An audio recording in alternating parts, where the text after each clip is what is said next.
did make the money. And for those of you that don't recognize this voice, this is Jason Glatzer, poker commentator, poker reporter, poker player, and I'm super excited about reporting the action to you. And rest assured, for those of you that tuned in for cash games, we will have cash games the rest of the week. We just wanted to bring to you this action. There is a lot of money on the line. We will also be broadcasting tomorrow the final table, or if it's not down to a final table, we do plan to start the day with a feature table. The plan for the day is to play down to either 9 players or until the end of level 29. We currently started level 24, so at least 6 levels of play of 40 minutes each, along with a break after 3 blind levels. But hopping into the action here, we have Hennessy here with the ace-10 off in position. He's certainly going to be opening, sitting on a stack a little bit north of 20 big blinds. A little more than a min raise with a bet of 125,000. We do not know a lot about these players. It is the beginning of the feature table, so we are going to learn along with you. Gregor will likely do something here, either defend or raise, and he indeed defends with his pretty 9-7 suited.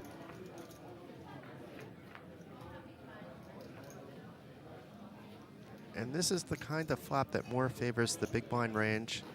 Expect Gregor to check, and indeed he does. Hennessy recognizing that check back, did not connect with his ace-10. And oh my, 6 of clubs on the turn. Gregor flying like an eagle here, hitting the nuts with the straight, but it is a double suited board, meaning that there would be potential flushes to spades and clubs, so he's likely going to try to protect his hand or gain some value, and does bet 120,000. I don't expect to see Hennessy do anything but fold here, and indeed he does. It's just too scary of a board, even with your 2 overcards, despite getting a good price to call. Blinds are currently 30,000, 60,000, with a big blind ante of 60,000.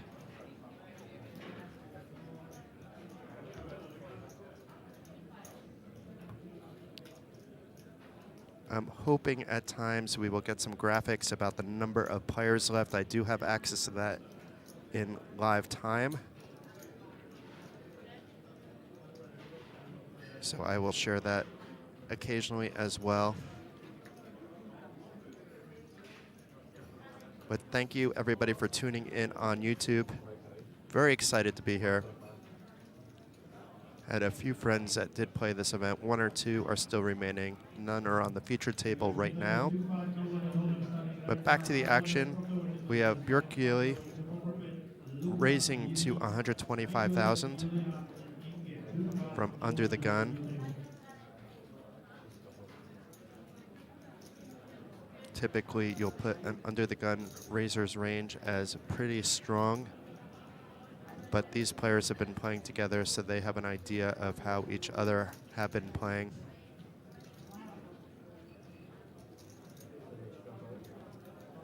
Iovek calling on the button in position with the king-queen off. And the king-queen may actually do something here, being that Radomir also has ace-jack, so they're both blocking each other, Björkli and Radomir. And fires out a 3-bet to 260,000. So not a very large 3-bet.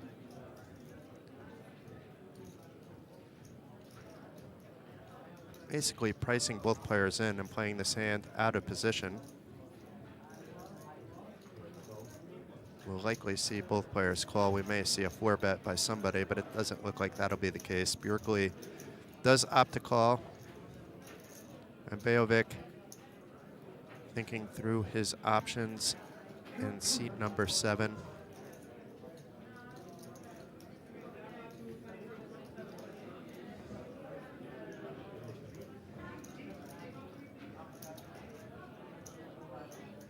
also calling, bringing the pot up to 870,000 already. So it's a juiced up pot of 14.5 big blinds.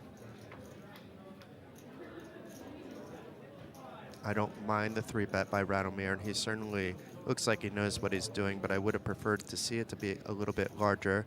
But he does just jam this flop. Lots of heart. Now we know what we're in for, and it is going to work. So perhaps this little min click is basically saying, guys, I have aces, you can call, but then good luck the rest of the way. Well played. The man had a plan.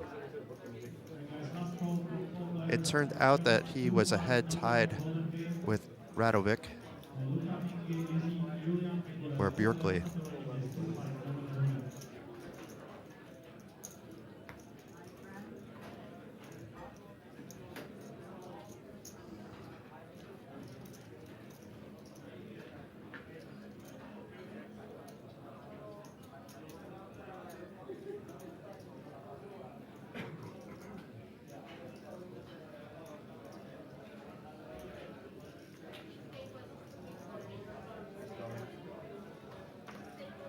So Cosmin jamming for less than 10 big blinds with Queen Jack.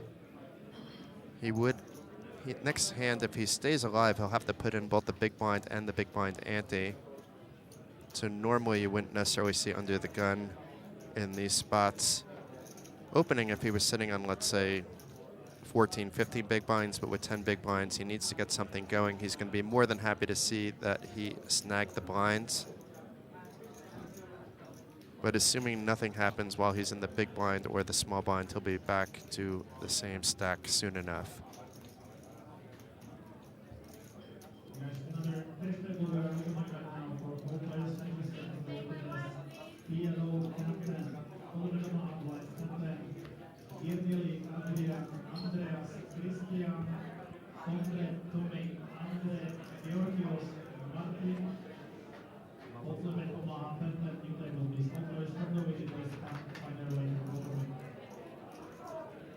Let's see what Hennessy does here.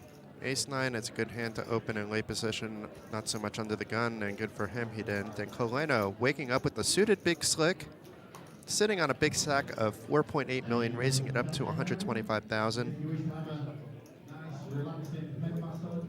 This may be perceived as a player that has been pushing people around considering his stack size, but we don't know that quite yet, and we'll determine that as the stream continues. But we expect Coleno to be at the table for some time.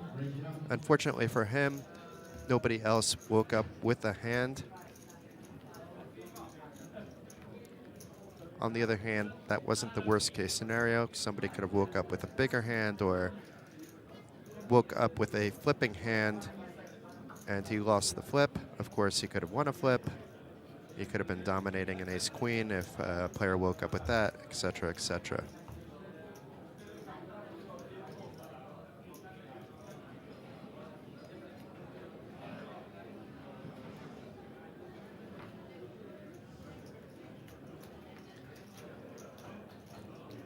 Despite sitting on 5 million, I don't expect Coleno to do anything with 3 high.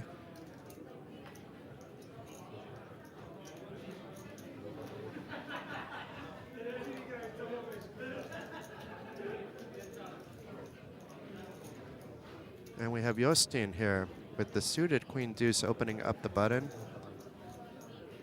He is sitting on 30 big blinds. It seems like everybody is opening with a standard of 125,000 at the moment.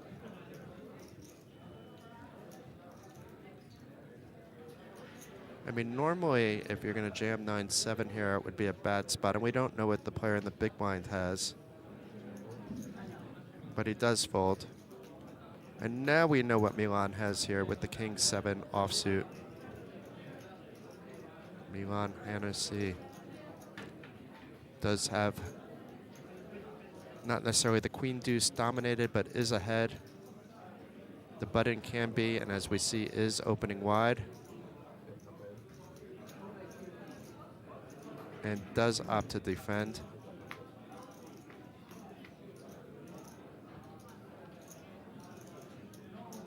And this flop didn't improve either player, but perhaps we see Jostein here try to continue after opening on the button. Does opt to check back. And the 5 of spades on the turn. This is sort of an action card because it gives Milan an open-ended straight draw. It gives Jostein a flush draw.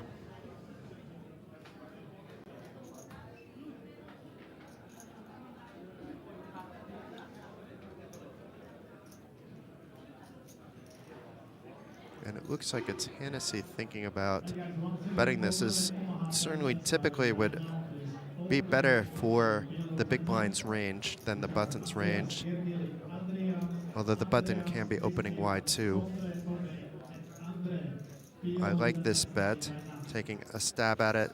Better to take it down now, but it's not going to work considering that Jostein does have a flush draw. Does make the quick call. And the ace of hearts on the river. Now we could see Milan has the check mark next to his name, but if he checks and Jostein opts to bet, it's going to be very difficult for Milan to call considering he bricked the board, bricked his draws, bricked his king, bricked his 7, and does indeed check. But let's see if Jostein thinks, you know what, he has a piece of it, he's likely going to call me, or recognize the fact that he can steal this one away. And it does look like he is reaching for chips, and that will likely get the job done. Great read of the situation, but now is Milan going to recognize how did this board help him? Why all of a sudden is he betting on the river? Didn't bet the flop, did call bet on the turn, but does give up on the best hand. Well played, Jostein.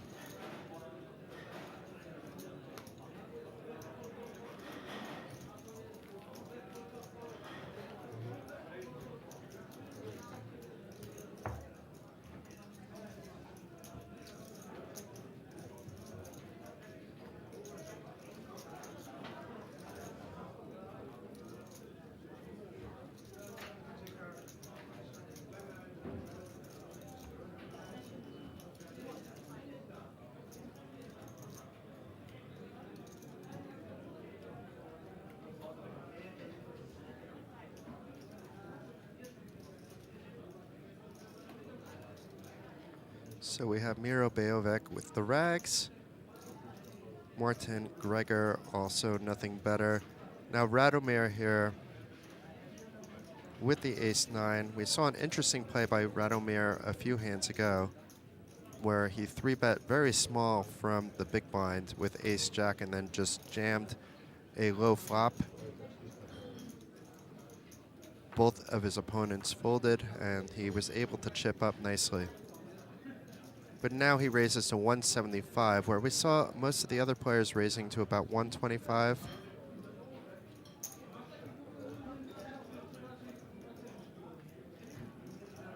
And Stanislav Koleno calling with a suited Jack-5.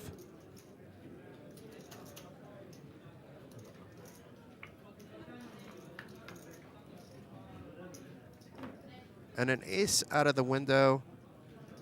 Basically, Radomir has his hand locked up, and based on how we've seen him play before, I don't expect to see him doing anything but betting here. Does continue with the top pair for 200,000 into a pot of 440,000. Koleno with the quick fold.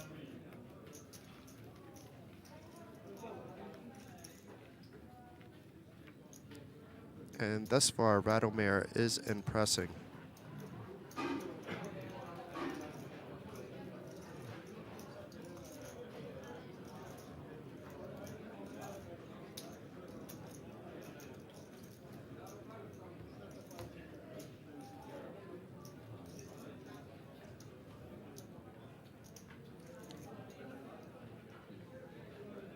Despite it being Sunday night here in Bratislava, the cash game room is absolutely packed.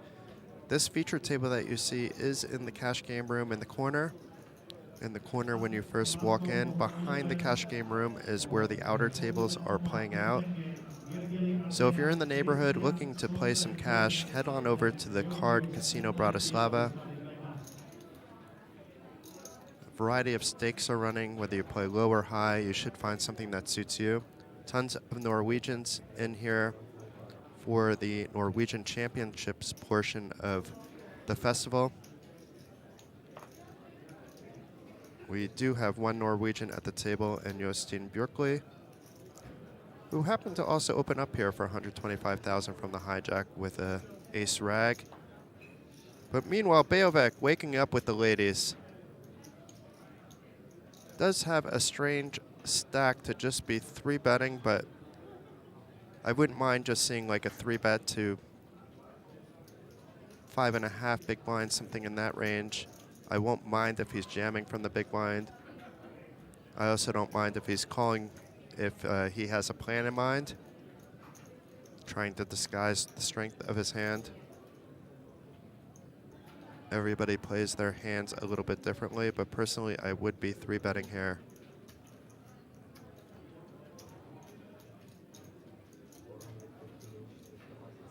It does indeed look like a 3-bet. And it's to 415. That's more than fine here, considering he is out of position in the hand. I'm sure Beovek would have liked to get a little bit more value out of this hand, but does chip up back over 20 big blinds.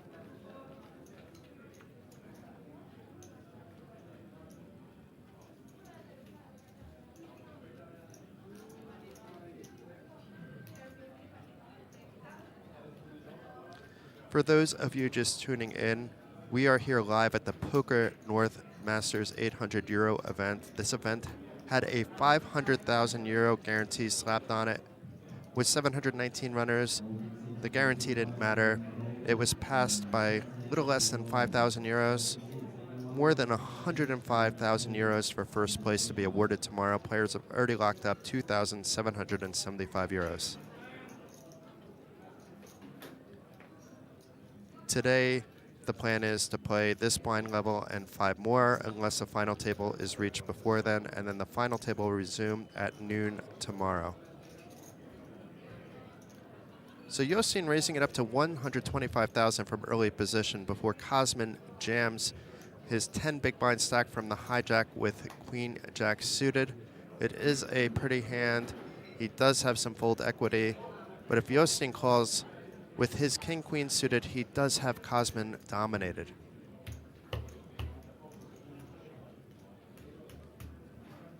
There is a count taking place, so it'll be a moment before we just see what Jostein decides. If Jostein decided to call and he was wrong or gets a bad beat here, he would still have plenty of chips, but he does make the call. Cosman is at risk and needs a jack, needs some clubs or some other combination for a straight to stay alive. That is not the flop he wanted to stay. And the heart on the turn doesn't help him, so he's down to just 3 outs. And the Queen of Spades, despite pairing the Queen of Spades, that was not one of them. Good game, Cosman. Unfortunate for you that you ran into a more dominating hand. It's very difficult once you get down to 10 big blinds or less. You do have to find your spots. A 3-bet jam with Queen Jack suited is more than fine there. It does flop well against a variety of opening ranges.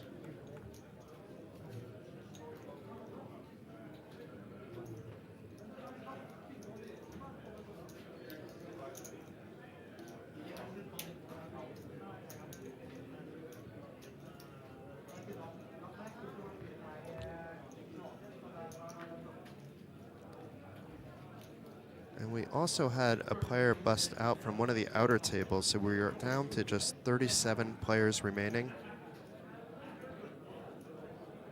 There were a whole flurry of eliminations after the bubble broke, but after that it slowed down. And we expect it to continue to be slow on the eliminations until the final table is reached, which might be tonight, it could be tomorrow. It all depends on the action itself. If it's not tonight, it means that we will end at the end of level 29. But back to the action, we have Beovek raising it up from the button with Queen 7 suited. He does have more than 20 big blinds. And it looks likely that this will get through, unless Radomir decides to be a little sticky with his 8-5 off. He's basically only facing a min-raise, so I'm fine either way, depending on his style of play. The fold is the more conservative approach, which is more than fine. Sometimes calling with these hands, even if you hit a board, you could get yourself in trouble for no reason. Better just to give up on the hand sometimes.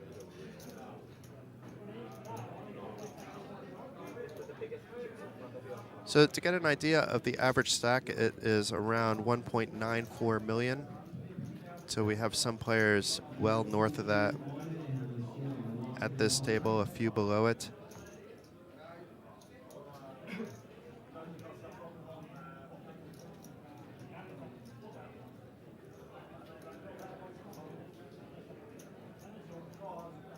Stanislav Koleno, easily the chip leader at the table. I do not know the stacks of the players at the outer tables, but with the stack approaching 5 million, he is likely the overall chip leader, if not neck and neck with the chip leader.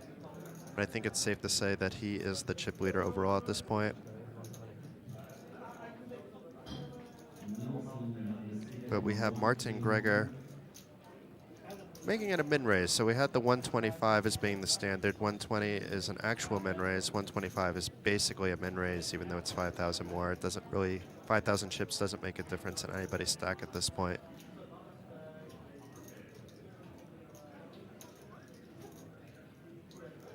And Jostein, with the ace-9 suited, dominating the ace-3 suited. Is he going to 3-bet? Is he going to call? That does look like a 3-bet.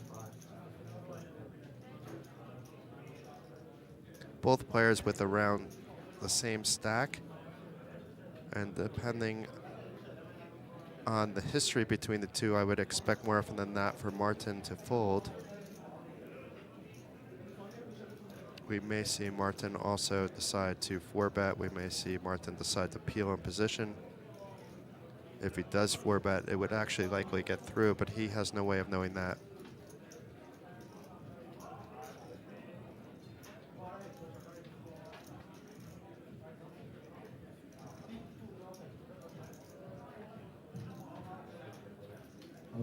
And does save some chips, makes the fold. Aggression pays off for the Norwegian Jostein Bjørkli, who has chipped up nicely since sitting at the feature table after the dinner break.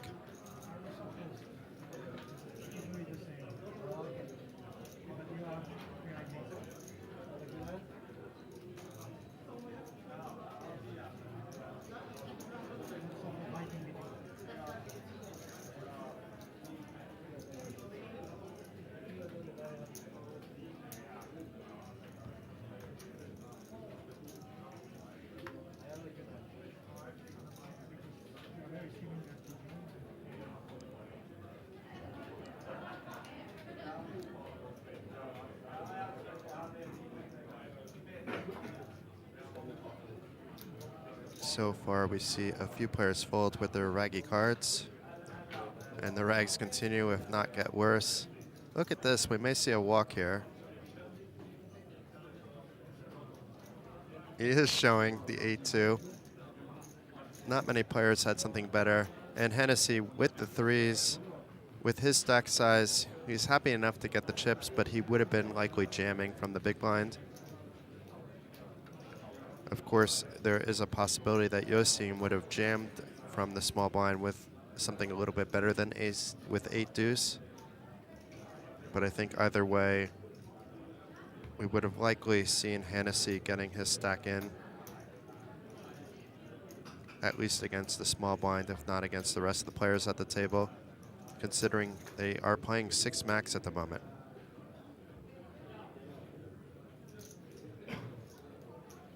So being that these are 8 max tables, we'll have to wait until we're down to 32 players before we get some new blood. Unless, of course, another player is eliminated and they want to do some table balancing. But it's likely for now that we will be 6-handed for a little while, which creates some exciting dynamics, exciting poker. Not necessarily on the last hand, but be on the lookout for some fireworks. In the meantime, we have Martin Gregor raising it up with Jack 8 suited from the hijack. Stanislav Koleno looking left, looking right, now reaching for his chips to make the call.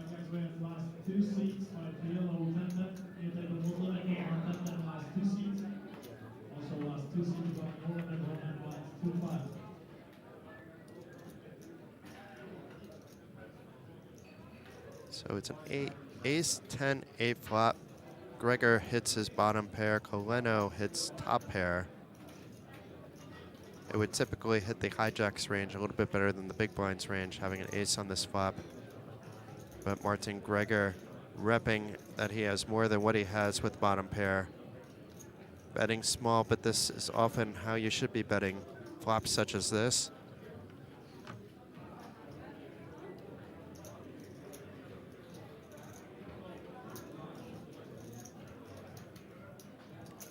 Koleno making the call with his top pair. The 5 of hearts on the turn. Now, if Koleno is worried about his ace being dominated, he's going to have to stick around, at least to something reasonable, considering he's not only ahead, but has that nut flush draw. Does check again. I do like the check, despite him having top pair. It's going to be very hard for him to get value from hands that are worse than his, especially on this kind of wet board. You would get obviously some draws to call, but Koleno does have that nut flush draw as well. So now we see Koleno with the check mark.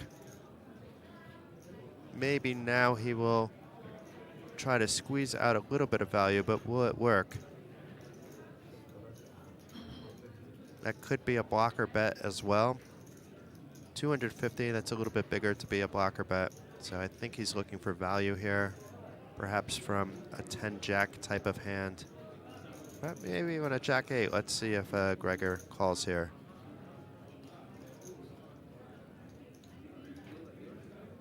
You can see the wheels in motion in Gregor's head.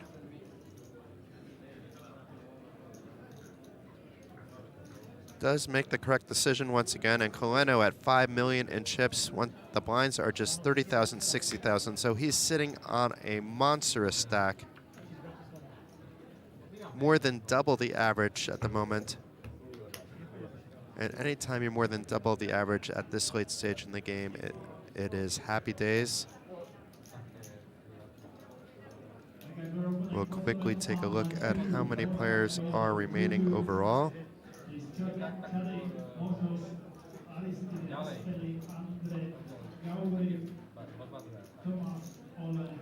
We're down to 33 players, so just one more player has to go before we will get a couple new players at this table.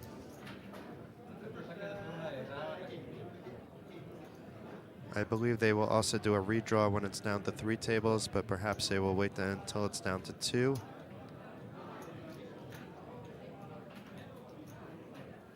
But you'll find out when we find out.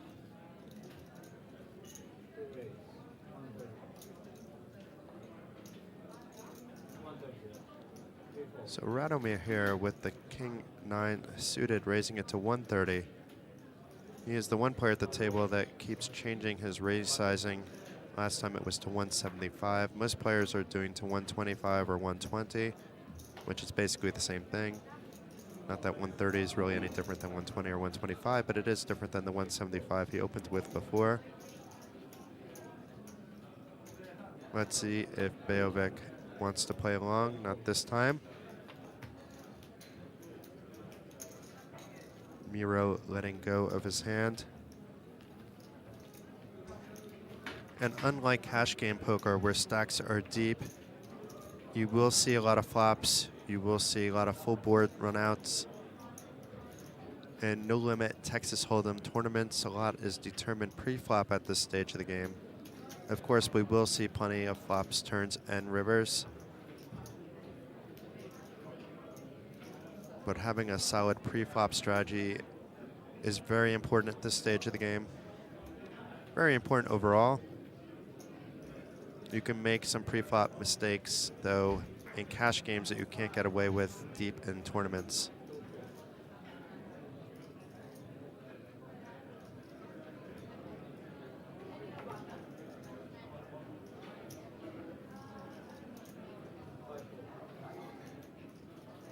a bunch of raggy hands, and Coleno with the mystery hand. Let's see if we will find out what it is he has, but raising to 125, the table standard. And Martin, a check player.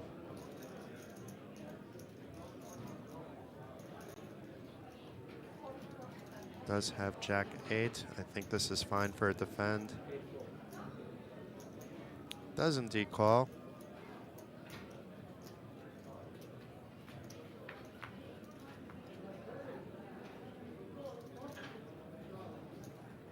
And this flop does hit Coleno's range, but it is the button, which means he could be opening a lot wider than with premium cards. But being that Gregor didn't really hit any of this, expect very often for this to go check, bet, fold, regardless of what Coleno has. And Coleno is reaching for some chips, or at least one chip. Now 2 chips. So it looks like a bet of 200,000, so more than half the pot. Snap fold by Martin Gregor. We shall never know what Coleno had that hand. Maybe only Coleno will ever know. But it's not a big enough hand for anyone else to ever find out. It's not that Coleno is going to be sharing this with his friends. I'm sure Stanislav had much bigger hands before we went live, considering he has 5 million in chips at this point.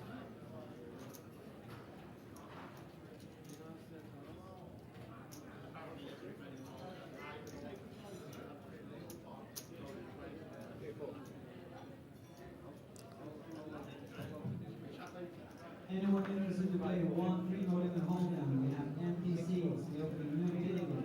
A few folds before Miro waking up with the fish hooks here. He is on a stack of 20 big blinds, so this isn't a jam stack at this stage of the game.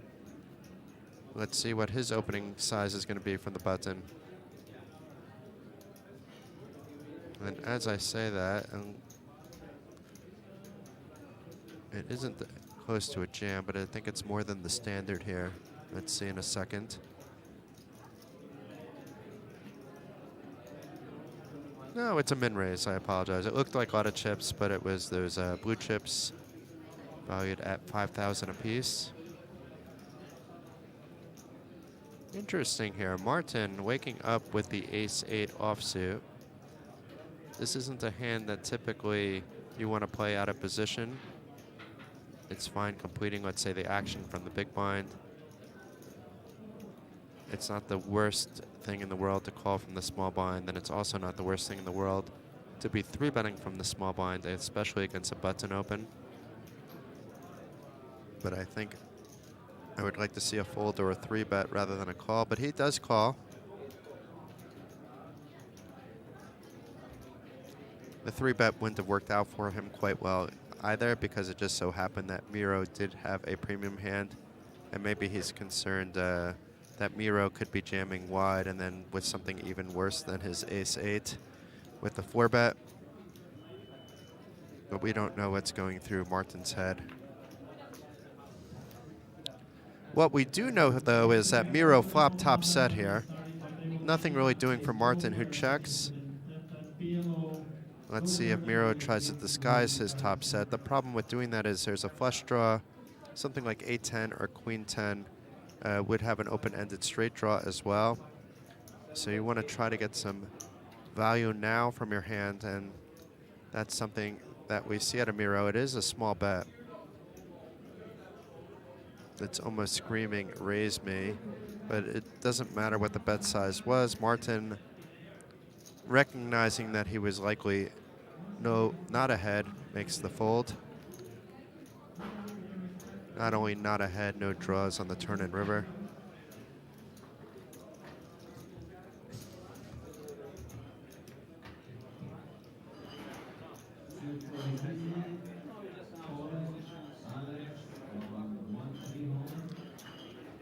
So we have another dealer change, and these are different dealers than what we saw the last 2 days. We saw cash game dealers, but I'm liking what I see so far from the tournament dealers as well.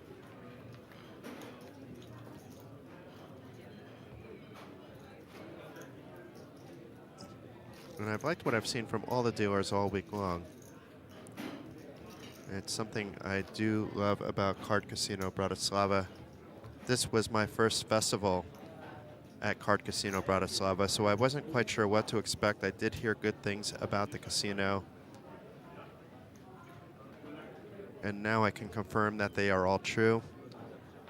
There's a buffet up on the top floor, which is open with a wide range of hours. You can order a la carte. There's bars on 4 different floors. There's poker tables on 3 different floors. At least a couple hundred tables scattered throughout. Plenty of room for cash games. With the Poker North Masters and the Norwegian Championship coming to town, the room is well staffed, not only with some of the best dealers around, but with some of the best floor in the world. We earlier saw Gerard Serra, who's the tournament director of this event. He has probably about 2 decades worth of experience.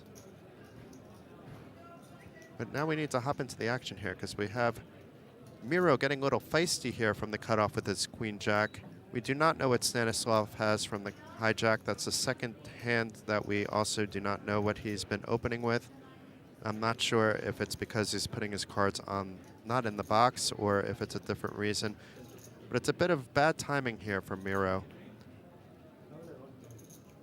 Martin waking up with the big slick on the button.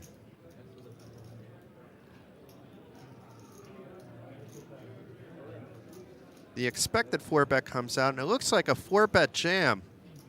So Martin not messing around. Despite being in position, doesn't want to bleed away some chips. He'll be more than happy to take this down pre-flop. He understands if he gets called, he's either dominating an opponent or flipping most of the time. Obviously, he could be dominated by aces and kings. But the rest of the table folds, and Martin Gregor picking up 700,000 in chips without seeing a flop. Life is always good when that happens. That was almost 12 big blinds added to his stack without any risk of variance on a flop, turn, and river.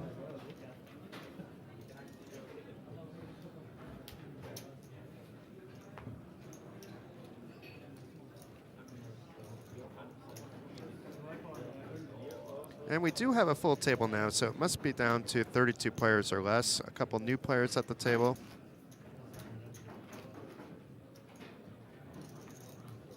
It is indeed down to 32. And this will be the last hand of level 24 with blinds at 30,000, 60,000, along with the big blind ante at 60,000. Now, the structure of this event is amazing now. At most places, the blinds would immediately go up to 40, 80, but not here at the Poker North Masters. Instead, we're going to see the blinds go up slowly. So the next blind level will be 35,000, 70,000 with a 70,000 big blind ante. So there's tons of playability between that and the 40-minute blinds and the 100,000 opening chip stack that players began with.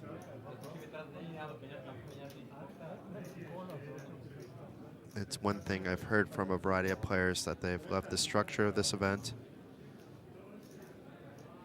And of course, they love the opportunity for a chance at winning 105,000 euros tomorrow if they are able to win this event.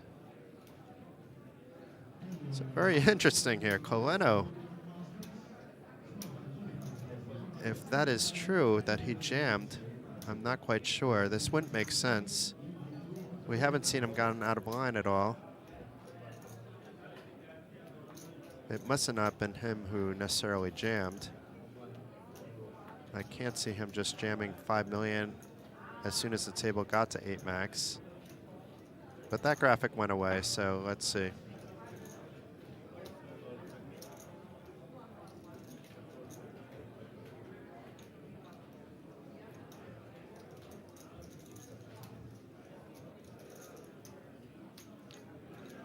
So it looks like Hennessy just got a walk with ace-jack, but it looks like also the graphics haven't fully updated yet because Jostein still has cards in. Well, let's see.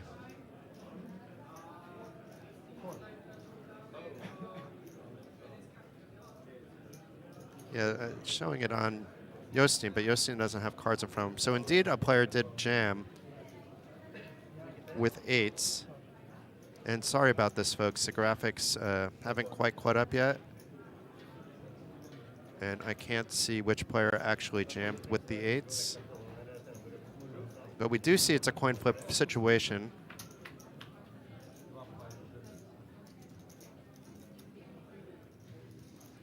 So far, the 8's ahead. There's a potential runner or a flush draw. The ace and jack are still alive, but the snowmen remain ahead on this flip. Still ahead after the 5 of clubs turn. Only has to fade an ace or a jack, and the 6 of club pairs the board on the river. The player with the snowmen doubles up.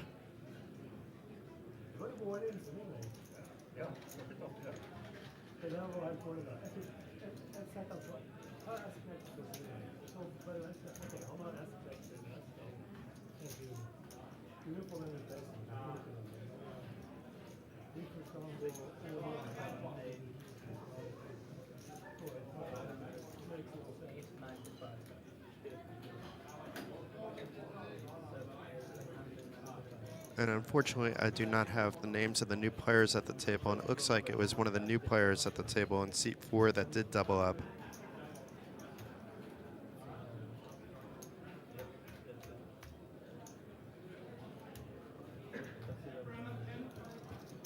Actually, it looks like, well, let's see what happened here. It's still not showing correctly, but it looks like Hennessy was indeed covered. He did get up from the table.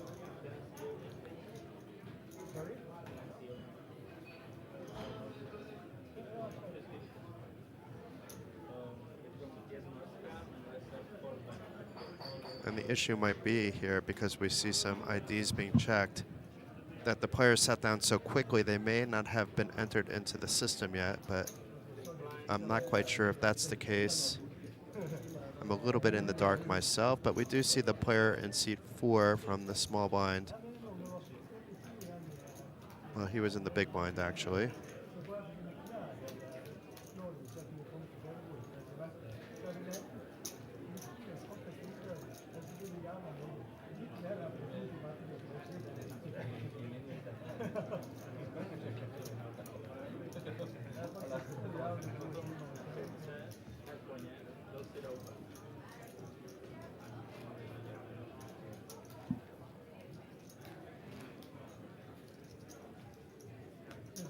But anyway, at least for the time being, we are down to 7 players at this table.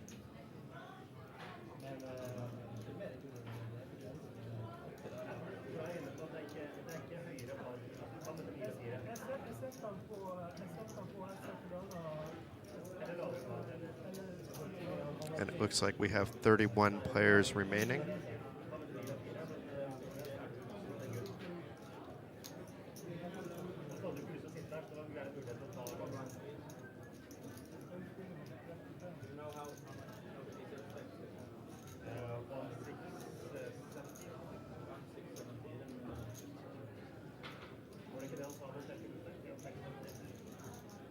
So for those of you just tuning in, what you're watching here now, you can see in the graphic, is the Poker North Masters, an 800 euro buy-in event that had a 500,000 euro guarantee.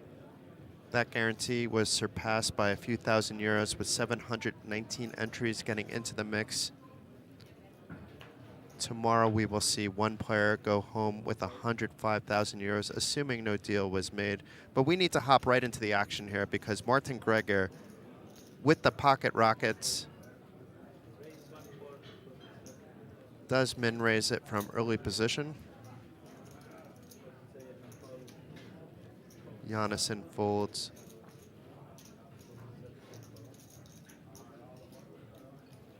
And Forsberg's with the 10s, and he has under 20 big blinds, so 10s is a pretty strong hand. It could be showers, though, for Forsberg. We did just see him double his short stack after getting to the feature table.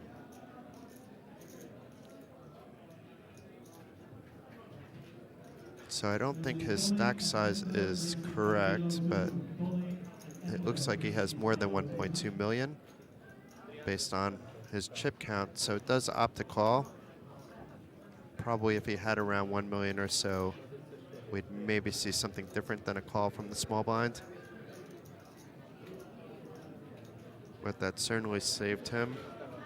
Of course, he could hit a 10 or improve otherwise against aces. But I stand corrected. He 3-bet the 320,000. Now this could be trouble for him.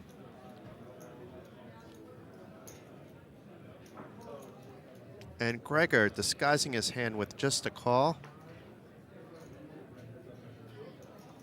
If it's a flop with under a 10, and that's not this flop, it could have been trouble for Forberg, but he may, with basically a pot-sized bet behind, although we could see he has more than that, so there's something off with the chip counts.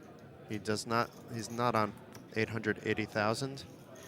It probably did not record the last elimination correctly. Otherwise, a lot of times with just one overcard on the board, you would see a jam.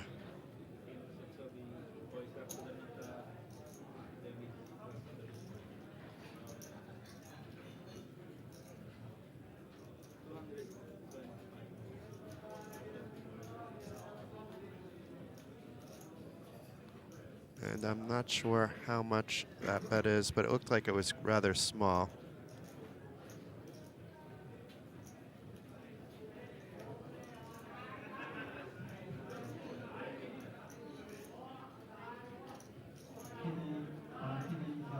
It looks like the graphics are about to catch up.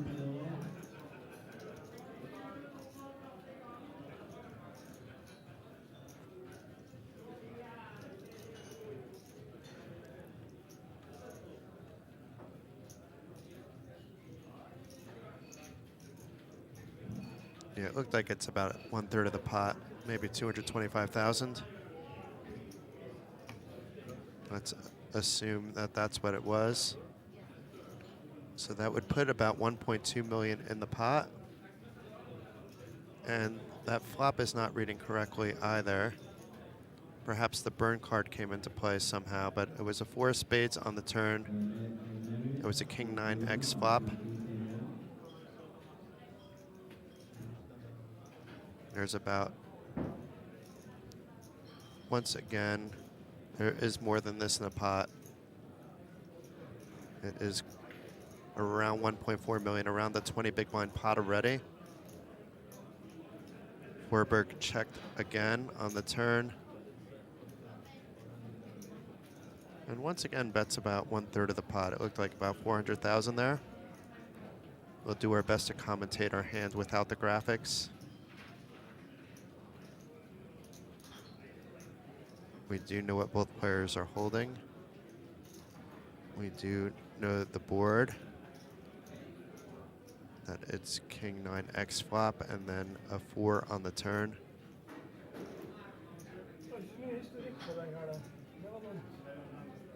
It looks like the graphics are rewinding all over the place here. Very confusing what's going on here.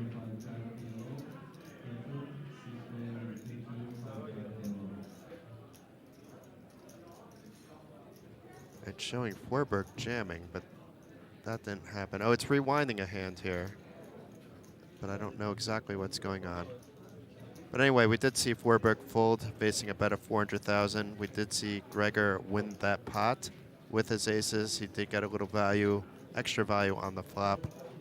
I'm not sure what would have happened if he 4-bet pre-flop. Perhaps he would have scared his opponent away. Perhaps he would have been able to get stacks in the middle.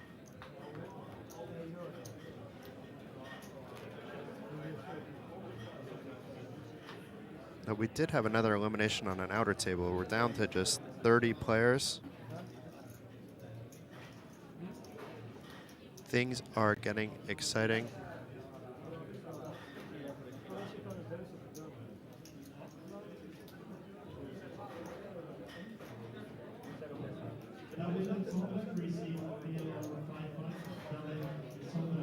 And it looks like we have a small pause in the action, folks. So this seems like a good time To mention all the sponsors of the Poker North Masters and Norwegian Championship taking place at Card Casino Bratislava, you can see them right there on the wall.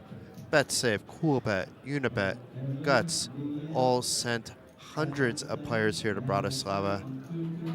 There are more than 1,000 Norwegians here, probably close to 2,000 Norwegians here in Bratislava just to play poker. Of course, the local community here in Bratislava, players from Austria, players from Slovakia, players from Czech Republic getting into the mix in open events such as this one. There are plenty of Norwegian Championship non-open events taking place as well. This event had a 500,000 euro guarantee, which was met last night and now has a prize pool of around 505,000 euros, with a top prize tomorrow exceeding 105,000 euros.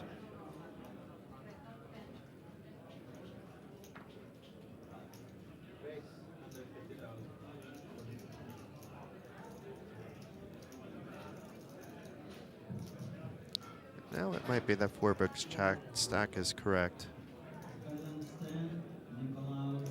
It does open to 150,000 from the button with a raggy ace. Coleno opting to fold. No fancy play here with the king 7 suited. Now will Bejovec do anything? He's getting a little bit low on chips with the king deuce. Does not want to see a flop, does not want to jam. More than fine. And Forberg happy to pick up a small pot in position.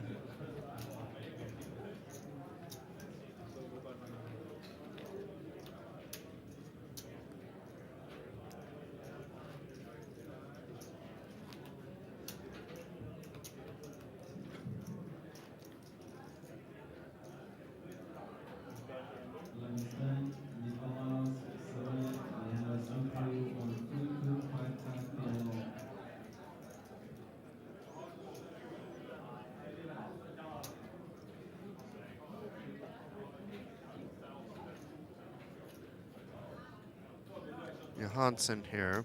We haven't seen much from him yet. He was one of the new players that came to the table when we got down to 4 tables. We have seen some interesting play by Radomir, including a light 3-bet, not light with his holdings per se, but light in the sizing from the big blind facing an open, and a raise. He had ace-jack and then just jammed a low flop. Both players folded. And here we can see that he's opening from early position with queen 10 suited for almost 3 big blinds.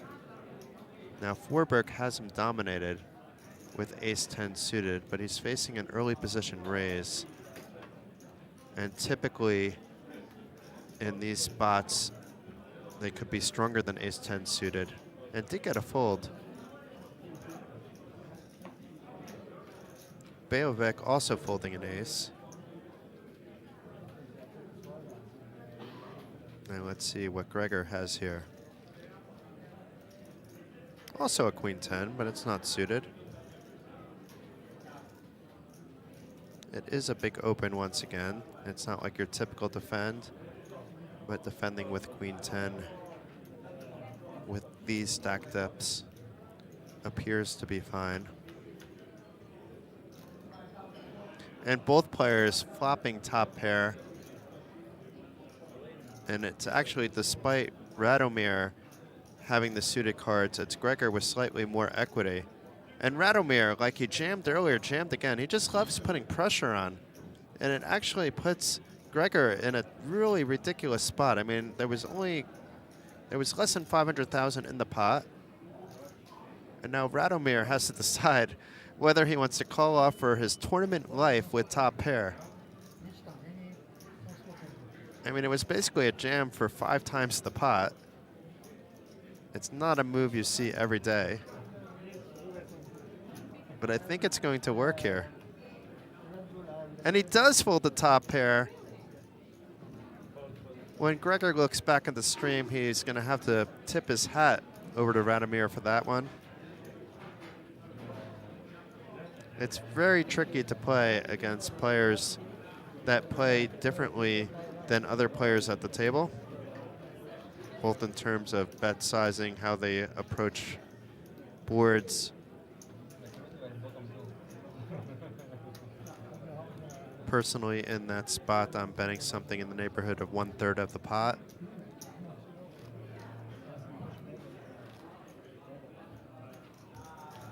But once again, I'm in the commentating booth. These guys are deep in the Poker North Masters. So let's give them some credit for how far they've made it.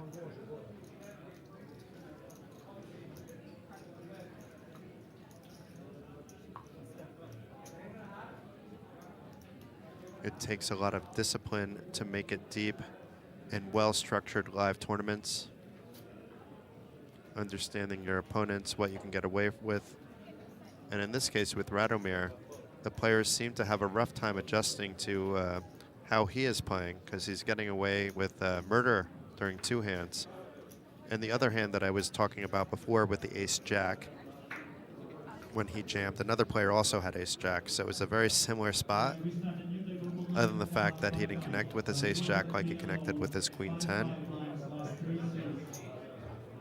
It was sort of a dangerous move, though, against the big blind, because that's the kind of flop, despite flopping top pair, that could hit the big blind well. I would expect to see Gregor calling with some 7-9 suited, some 10-8 suited for 2 pair. That although with the 10-8 you would maybe go into the tank a little, you would come up with a call more often than not.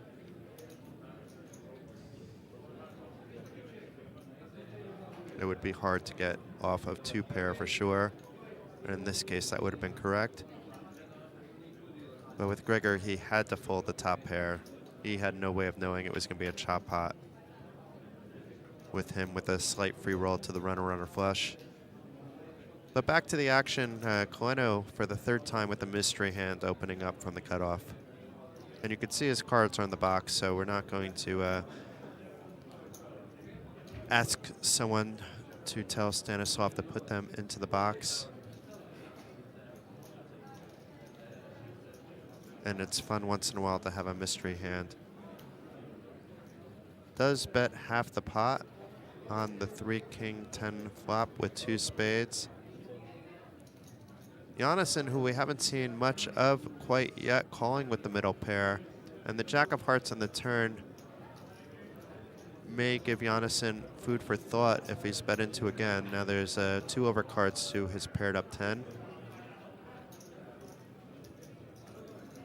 And Coleno being in the cutoff does have a lot of ace-queen for broadways, king-jacks, but does check it back. And the 4 hearts completes the board on the river. We can assume that this is a blank card.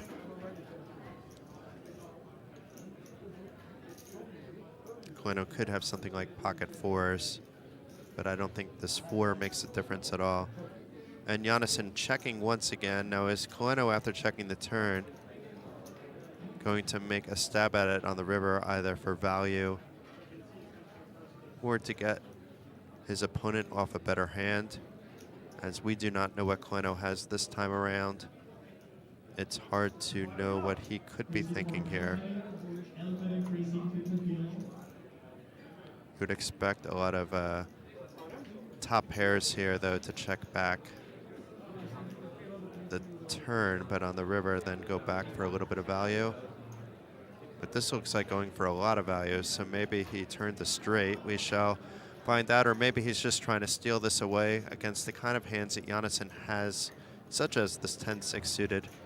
And Jonasson does give up on the hand, and Coleno now up to 5.4 million in chips. That's his high point so far. That is likely still the chip lead. It is certainly the chip lead at this featured table. We have a new featured table dealer. Thank you very much, sir. Throughout the last few days of commentating, every dealer has been amazing.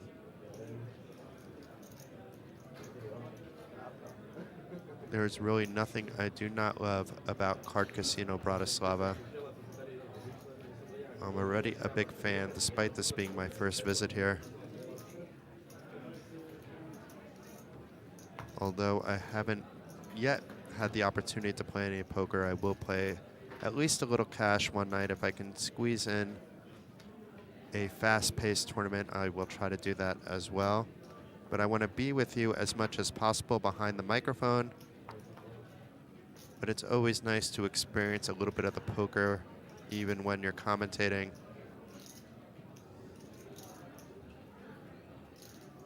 It's also sometimes nice for the other players as well. Partly because maybe they see me as some value, but partly also because I could play with the person that was commentating their action a few days earlier. So Coleno raising it up. This time we can tell what he has. It's a pretty hand from the hijack, Queen Jack suited. I love these hands. It's one of my favorite hands. Along with 10 Jack suited. Obviously, I'm always thrilled to see aces, so I'm not talking about from a premium perspective. Does just take the blinds and the ante.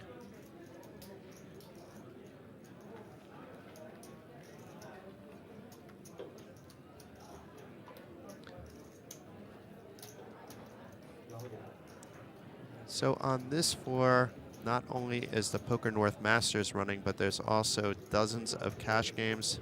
One floor up, though, there's a very interesting matchup. It's a Norwegian Championship event, so it's only open to the Norwegians, but it's an 800 euro buy-in event of 8-game. And it's a very talented field, including 2022 WSOP main event champion Espen Jorstad, who I got to talk to for the first time since he won the championship. Espen and I go back many years. Back to when he was primarily a cash game player, so it was nice catching up with him a couple of days ago. He said he may appear on a cash game feature table this week, but he also said that this is sort of a poker holiday for him, since winning $10 million. Most of the tournaments he's playing is rather big. But back into the action here, Coleno opening with ace-king. Although we've seen Coleno open a bunch, he has usually opened up with decent hands. This is now a very decent hand. And Jostein here with the fish hooks. Is he going to play this conservatively? He is going to play this conservatively. Understanding maybe it's not best to build the pot against the chip leader, but he has such a nice hand with the jacks. But there's a saying, there's 100 ways to play jacks, and all of them are bad. But this time it looks like he could get out for the min. Expect a check here by Jostein. And then expect Stanislav to continue, although it's possible he's going to try to disguise his hand, and indeed he does. I mean, it isn't a draw-heavy board, so if his opponent didn't have a king, it wouldn't matter. So disregard these percentages, because for some reason that king never really hit the turn in the graphics. So it's a 4-4, king 4. So obviously Stanislav is miles ahead with this full house. Jostein would be drawing to 2 outs, so he's not a 70% favorite.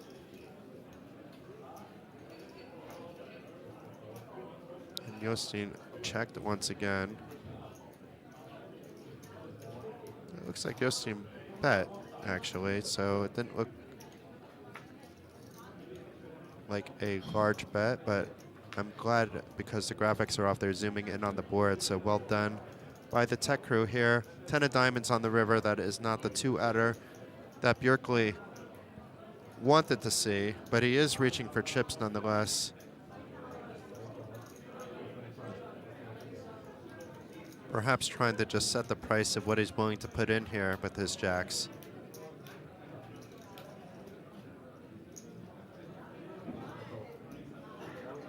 And Coleno just opting to make the call, thinking, you know what, the big blind might have a 4, and also recognizing that his opponent might not be calling a raise. Obviously, he's also behind pocket 10s. He's blocking to some degree pocket kings. Pocket kings certainly would have 3-bet pre-flop, even though we didn't see that happen with the jacks.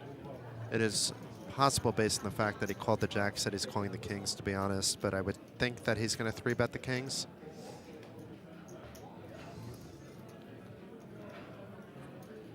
but that doesn't matter considering he was up against ace-jack. So Stanislav able to get a little bit of value out of his hand. It's very difficult on a flop like 4-4 king to get a value out of pretty much anything when you have ace-king. So perhaps that check back on the flop led Yostin to believe that my jacks might be good. And it's a hand like jacks or queens that's going to stick around at least for one street of betting.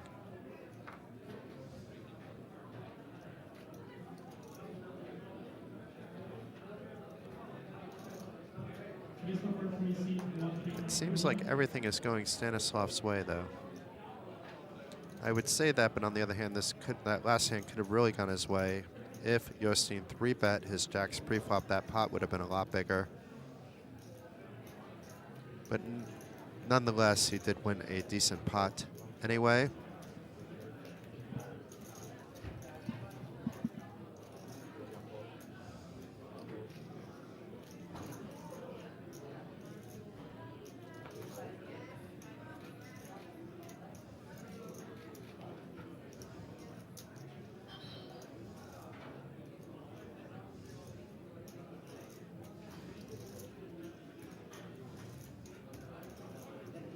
So Gregor raising it up with the ace-5 from the hijack. We have Forberg here opting to defend with the ace-9, dominating that ace-5, but neither player hitting this board. And with Forberg not hitting that queen, if Gregor bets, he may not want to really stick around despite being ahead.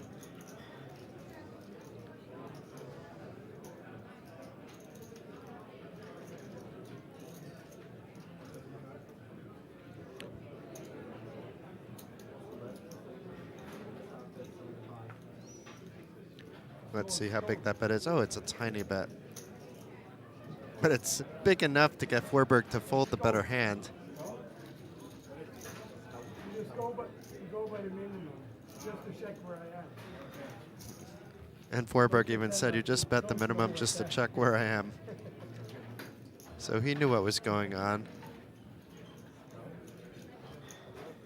And it's tough once again when you're out of position to really float. But it was such a small bet that a lot of players would have been calling there to see a turn.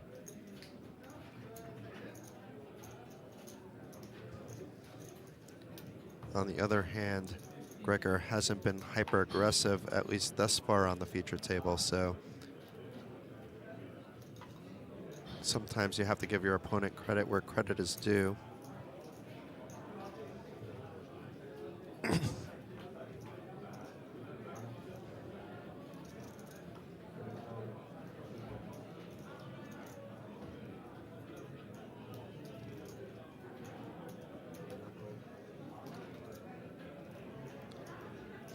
We saw Bejovic fold ace-7 suited, but it was from early position. Radomir was thinking about his jack-3 suited, and now Yostin waking up with an ace-jack on the button. He's certainly going to do something here.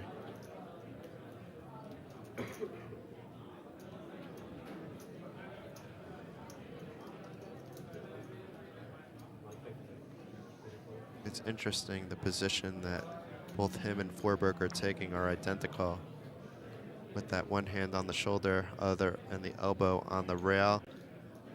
Yostin raising it up though to 150. Coleno going to defend with his queen-9 from the big blind.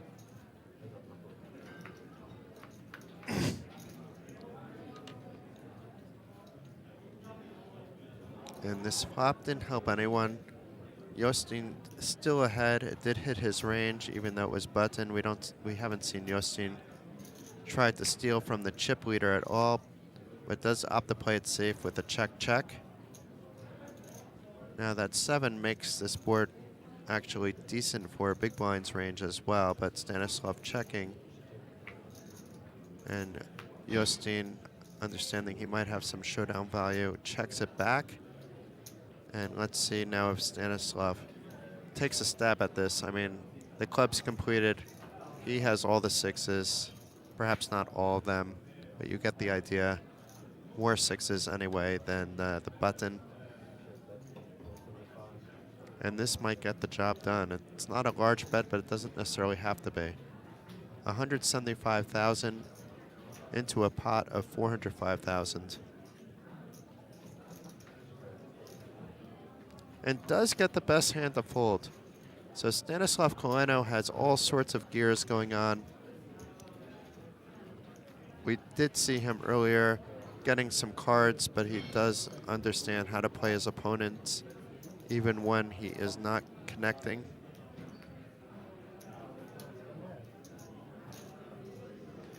And while we're getting a shuffle up, I am going to check out how many players left there are in stream time. Still 29 players remaining.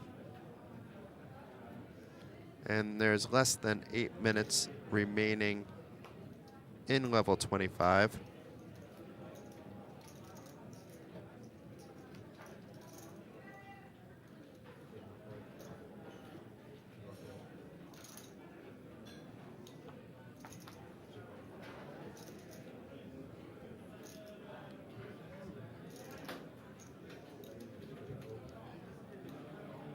So Forsberg folding the pretty queen-9 suited from the button. But it's always tough when you have that chip leader 1 seat over from you. Let's see what Koleno does with his ace-deuce. We know it's not going to be a fold. Is it going to be a complete? Is it going to be a raise? It's going to be a jam. In this case, it is a jam, with Bejovic having about 11 big blinds in his stack. Really 12 because he posted the big blind too. And definitely can't be calling with 7 deuce off. Ace deuce is not like the hand that flops super well. In this case, it was dominating 7 deuce. So I'm sure Stanislav is happy just to pick up the blinds and the ante in this spot.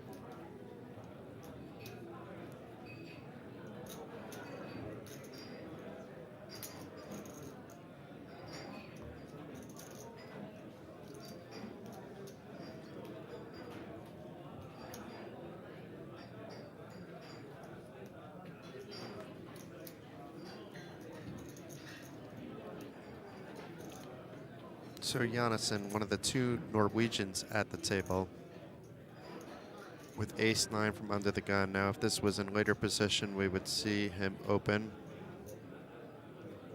I can't fault him based on his chip stack that he folded, and now he would have been put into a tough spot if he indeed did open, because Jostein, the other Norwegian at the table, there's 3 Norwegians, including Forsberg. Apologies about that. Raised to 150,000 with his fish hooks. Let's see what Martin Gregor wakes up from the big blind. Only 8-7 offsuit, but this should be good enough for him to call to see a flop. Indeed he is. So more than 400,000 chips in the pot. When you have jacks, you're always happy to see 3 low cards like this. Do not expect Jostein to be slow playing this hand because still he has a turn and river to come. And should take down the pot right there. And indeed he does. So apparently, even though I said earlier there's 100 ways to play jacks, but they're all wrong, there is one right way. Min raise, hope for a flop that's under jack, place out a small bet, and then take down the pot.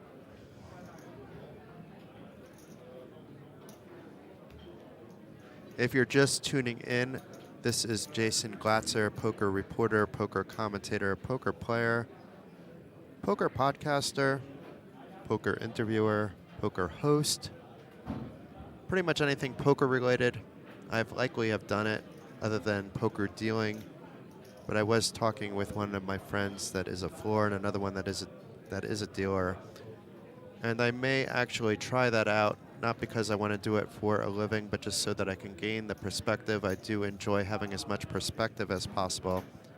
I do know how to deal cards. I do play home games where it's self-dealt. I do often volunteer if I bust it out from a home game to deal for the entire table. but doing it in a casino environment is a much different breed. I already have a huge respect for what the dealers and floor do. I have acted as floor before, but not in an official capacity. Back at a smaller casino one time.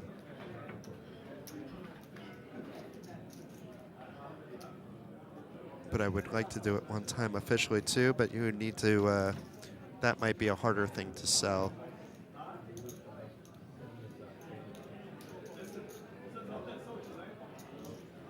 So two players with rags from the blinds, and both players flop bottom pair.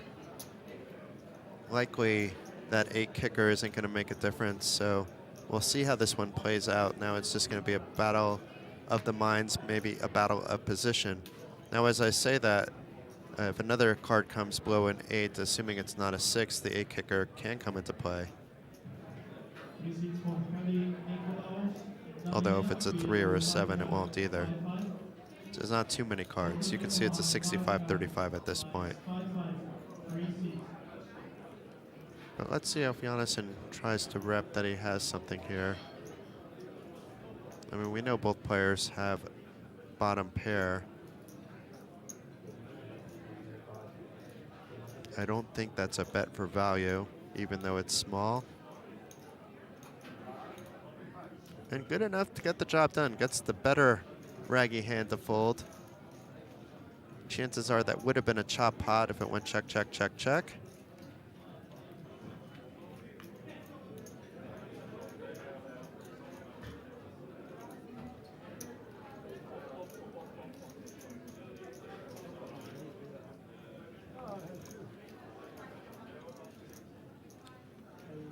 So while the final tournament of the day did kick off, it was a turbo no limit hold'em event. You can still come down to Card Casino because there's tons of cash games going on, and you may just want to come for the vibe because on every single floor, players are having fun. That's always the case when the Norwegians come to town, regardless of the location. This is their first year here at Card Casino Bratislava. They used to call Dublin, where the Irish Open is about to be held, their home. The venue of the Irish Open, though, is being renovated. Even the Irish Open moved somewhere else in Dublin.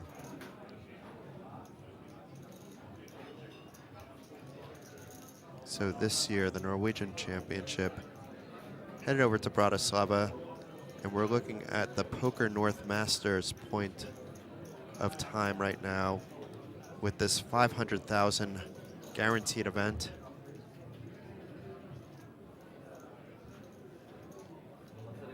And although I didn't commentate that hand, there was no need to commentate much there. Right, gentlemen, sorry for inconvenience, but you are not allowed to use any electronic devices on this TV table, so I would love you give me your cell phones. I'll put them over this table. You can find them. Ooh, I like what I'm hearing there. I'm not sure if you were able to hear what was just happening, but you can certainly see all mobile devices are being taken away. This is being done for a variety of reasons. Although it's more than fine for players to talk to their friends that might be watching the stream on break. That should be weighted to the break. They shouldn't be getting information about hands that happened 30 minutes ago. It's great to see at all locations. We were talking about that a little bit last night, how players, it's a little bit different in cash games, you know, in between hands, they want to message friends, you know, but then you should get up off the table and do it. You shouldn't really have a phone at a featured table ever out. Unfortunate for the players that do like to use their phone to listen to music.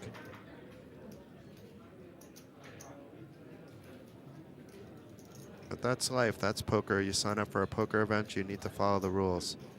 Now this could be interesting because we have Forberg with not a ton of chips, opening for about a min raise with pocket tens, but Stanislav from one seat over with a very pretty ace-queen. It looks like he's about the 3-bet. Indeed he is.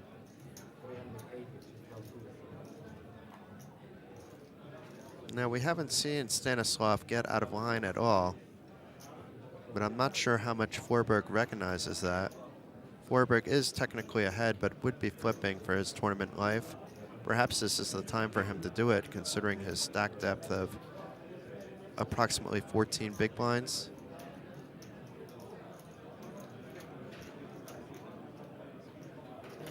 But then again, I think his chip counts need to be updated. There's a potential that he has a little bit more there, but it could be about 980 left in his stack. Let's see, that's 600 in the greens plus the pink up top, 900. Yeah, it could be about 980. And Forberg ripping it in with a 4-bet for 1.1 million. Stanislav can afford to call, but is he going to? Indeed he does. So Forberg at risk, slightly ahead in the coin flip. We could see he's actually more ahead, but that's only because other players held aces and queens, and that's in that calculation. The percentages would be very close to zero, but a queen on the flop, and Forberg turns into a huge underdog, needing a 10. Now a jack can also help him for a straight, and it's a 10 on the river. Oh my God. Wow. Incredible. Wow. I mean, it was still a coin flip, but he hit his 6-outer on the river after being so far behind on that flop. He did have more outs on the turn for a gut shot straight, but it was the set on the river that not only saved his tournament life, but allowed him to double his stack. Forberg having a sip of his wine, big smiles. Stanislav doesn't look too thrilled, but you could see how many chips he has. That's more than 4 million just in those pink chips alone. Forberg chatting with one of the other Norwegians, maybe both the other Norwegians at the table. Despite my acceptance into the Norwegian community, I can't say that I understand very much Norwegian. We were having fun last night with me trying to pronounce some Norwegian words. Even the Norwegian word for beer is very difficult for me. If there are any Norwegians watching at the moment, I can try it. Øl, but I don't think that's even close.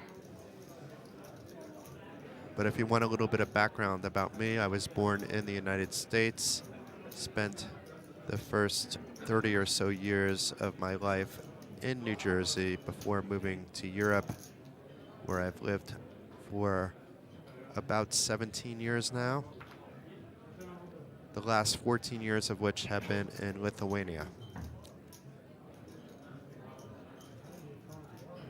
The Lithuanians make fun of me as well for my pronunciation of words, but I do understand quite a lot of Lithuanian. Not as much as I should, considering the amount of time I've lived there. I can't say that I'm fluent. So Stanislav, after, oh, he did raise. It wasn't him that folded there. So Stanislav min-raising, but now we have Martin Greger with the pocket rocket. Stanislav just lost about 20% of his stack, a little bit less with ace-queen suited. This is ace-queen off from under the gun. We saw that Stanislav wasn't afraid to call off about a 13, 14 big blind shove. We don't expect Martin to be shoving this much, but his stack depth is more. We do expect to see a 3-bet, especially after tanking for so long. Not that it was that long, but long enough where there's really little point in trying to disguise that you have a good hand. It doesn't have to necessarily be aces.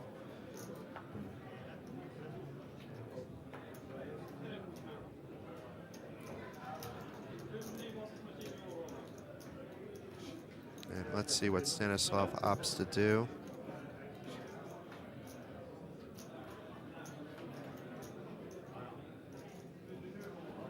We haven't seen Stanislav get out of hand at all from early position thus far.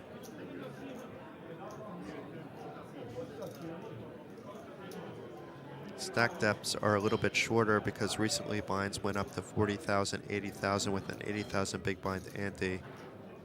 So he can look at Gregor's stack and has exactly 25 big blinds behind. Although I say exactly, but that stream number is rounded. And there is a potential with some of the graphics a little bit off earlier that the stacks may not be fully accurate, but they look to be very close. So let's assume it is about 25 big blinds, and he does make the call. And we have 1.1 million in the pot already.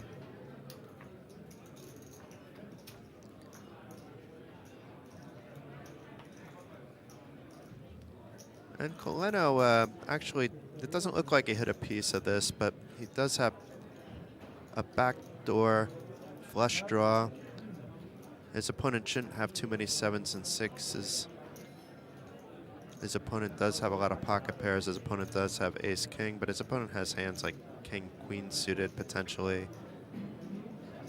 I don't think that Coleno would be putting Gregor on a complete bluff here, but he could think that he's in good enough shape after checking to call a reasonable size bet on the flop. Let's see what Coleno is thinking facing a bet of 5 big blinds.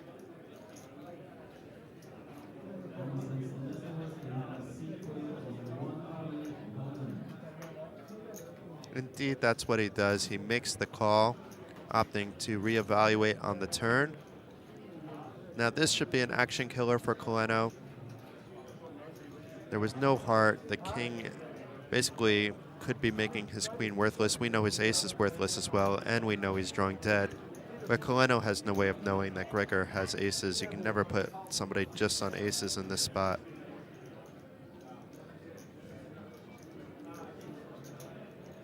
But is Gregor gonna check it back, and then maybe he can get value on the river?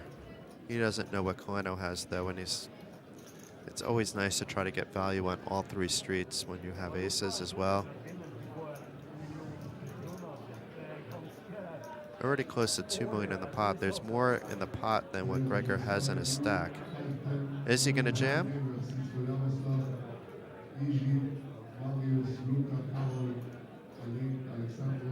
Not quite a jam, but more than half his stack of 900,000.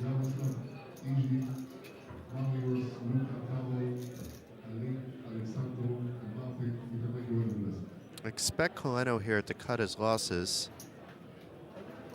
No longer really has any draws. He may think he's ahead right here, right now, but keep in mind that Gregor did 3-bet his aces and does make the fold. Still nice hand here by Gregor. Up to 3.5 million, near Coleno's 4 million stack now. Not too long ago, Coleno was at around 5.5 million. He did lose a coin flip against Forberg with ace-queen against tens a few hands ago. He hit a queen on the flop. They were all in pre-flop. He hit a queen on a flop, and then there was a 10 on the river. While we love that drama from the booth, and when we're watching streams, that can be quite painful or quite exhilarating, depending on which side you're on.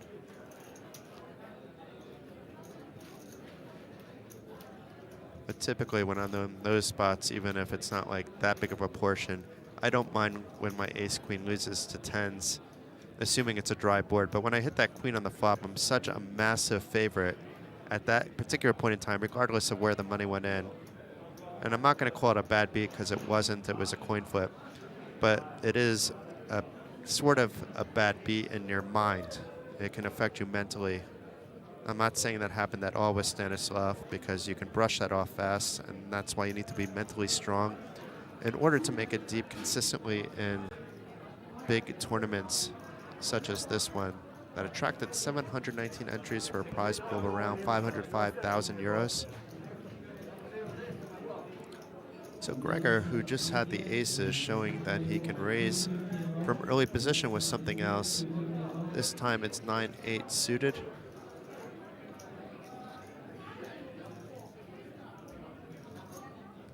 Now Jostein Björkli is ahead of that, but it was an early position raise, which you typically have to give some credit to.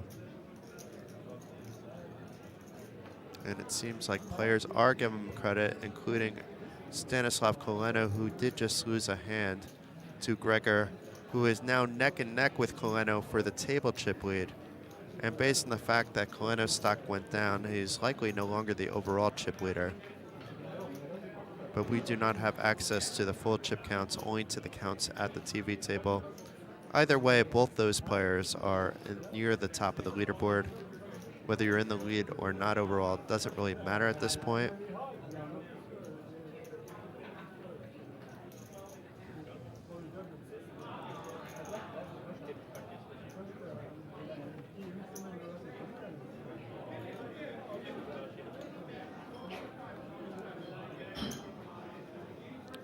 And I'm going to quickly check how many players are remaining in stream time. And we are down to 27 players, so 3 more, and we are down to just 3 tables, folks. We have 27 minutes left in this blind level. After this blind level, there will be a short break. Then either there will be 3 more blind levels played, or the action will stop earlier than that if a final table of 9 is reached. And then the action will resume once again at noon tomorrow, with the stream beginning 30 minutes later on delay, so that we can broadcast the whole cards to our audience. And thank you everybody for tuning in once again. This is Jason Glatzer bringing you the Poker North Masters 500,000 guaranteed event live to your homes. Perhaps you're also watching from the casino itself, but to wherever you may be on this lovely Sunday evening. For those of you on the live or online grind, best of luck. I obviously am taking a Sunday night off the online grind in order to watch some amazing poker action and announce the action to you all wherever you may be.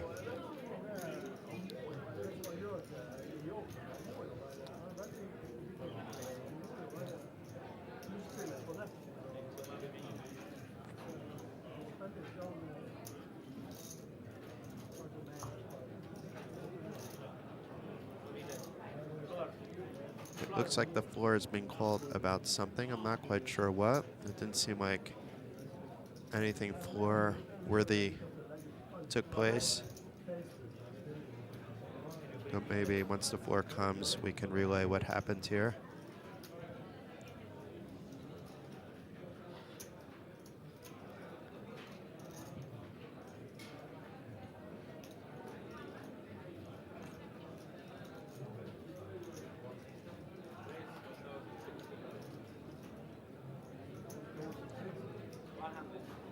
Jonathan raising the ace-5 suited. I'm curious what he's going to do when he's 3-bet. A lot of the solvers that I've looked at love 4-bets with these kind of ace-5 suited hands if he's 3-bet. That's why I'm always curious about it. I've had varying success and failure 4-betting with those hands. Sometimes I do, sometimes I don't.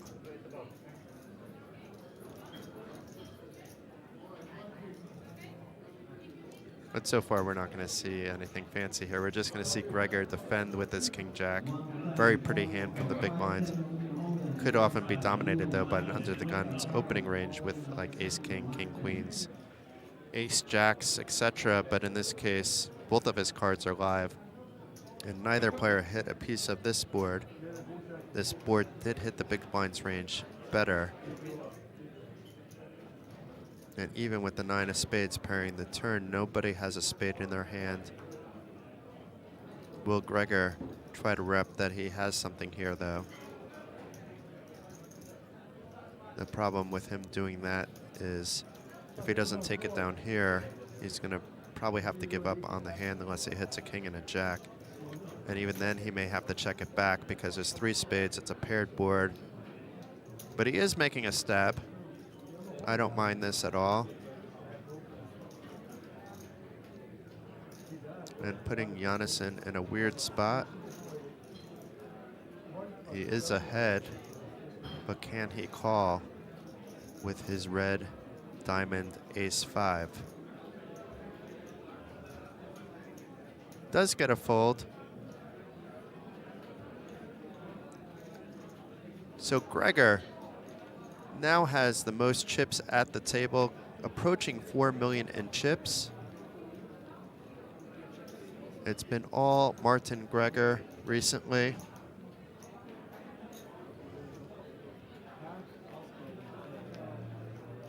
And let's check out how many players are remaining. Still 27 players remaining, so nobody busted out in the last 5 or 10 minutes. I am broadcasting from a different floor from where the action is in a nice soundproof booth. Do love the setup that they have here for the commentators at Card Casino Bratislava. The attention to detail that this casino has for its players is amazing, but also for the people working here. They try to make our lives as easy as possible. Let us get on with what we do best.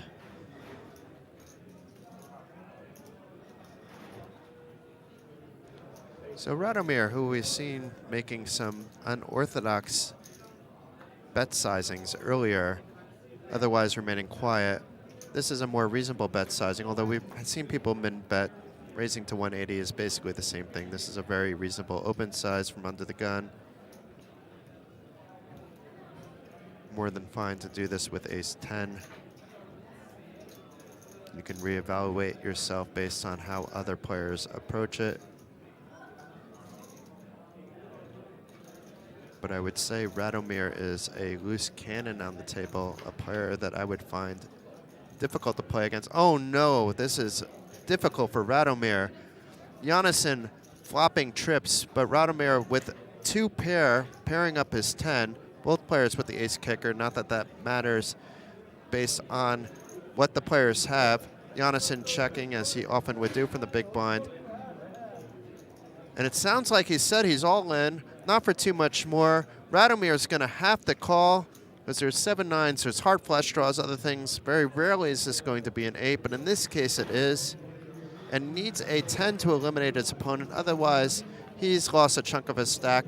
The jack of clubs on the turn, the 5 of hearts on the river, keeps things safe for Jonasson, and he doubles his stack, has some breathing room, and now has close to 30 big blinds. Slightly more than what Radomir has after losing a little bit of his stack there. That was a cooler of a flop. Really no way the stacks weren't getting in based on how much Jonasson had left.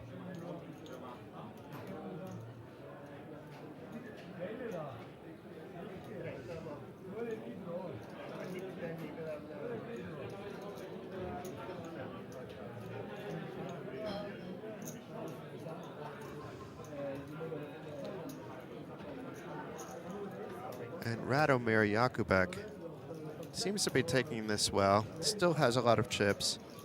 When we began the feature table just after the dinner break, he had 2.1 million. He's on that again, around that again now. We just saw tournament director Gerard Serra get involved. And it looks like we're down to 24 players, and we're going to get a complete redraw. So there may be a short break during this.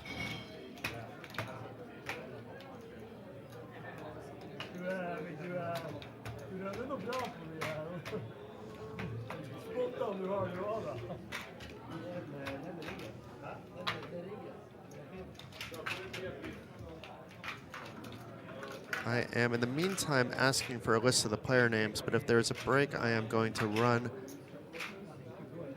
to find that out myself, but perhaps I can be sent that information electronically. Is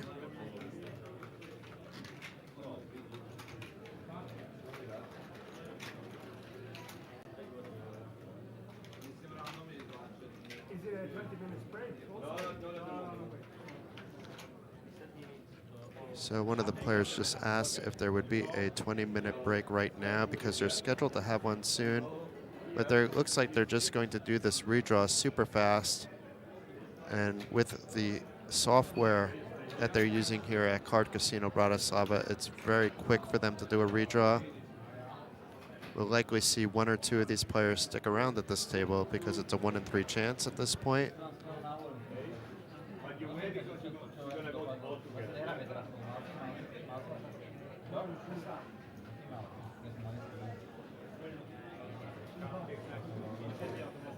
Gerard did ask the players to wait so they can walk together, those that are leaving the table.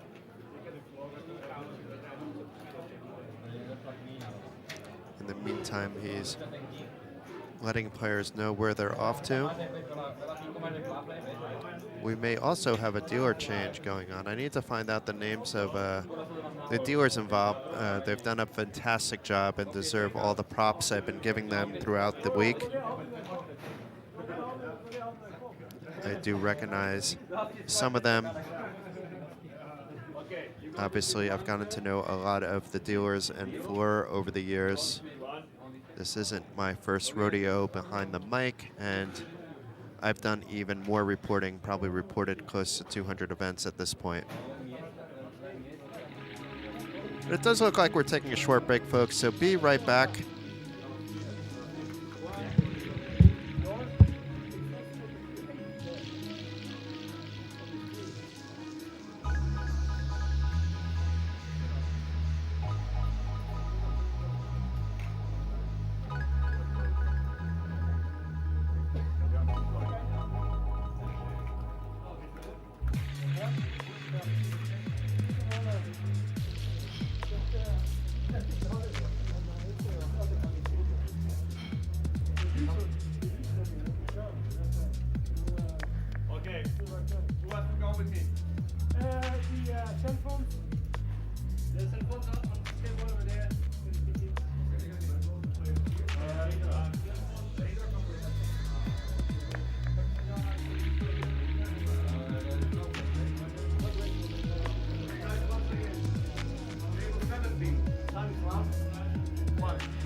920. 920. Ale jsou na blindu, takže to už nemůžu zahodit nic. Tady mám čipy vedle moje.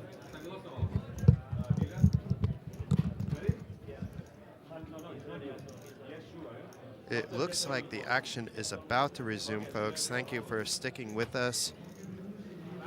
You can see Gerard Serra in the background there. He's done a fantastic job the last few days. Okay, so there will be another redraw when we're down to 2 tables.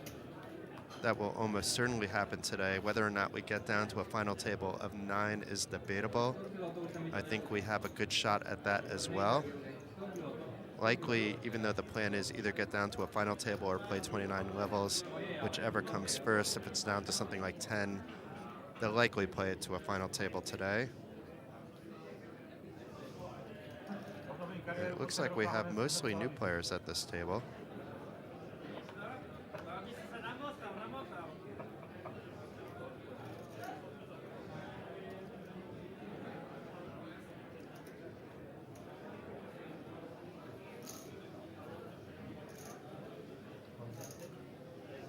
And we're back into the action, and then we have Johansson here, another Norwegian in the field. Looks like we have a few Norwegians. Opening up for a min-raise from early position with 9s. We'll have to get to know some of these players because outside Coleno so far, it looks like we have all new players. And it's a lot of Norwegians this time around. And sometimes I have difficulty pronouncing some of the Norwegian names. Some of those letters just do not come out of my tongue correctly, but I will do my best.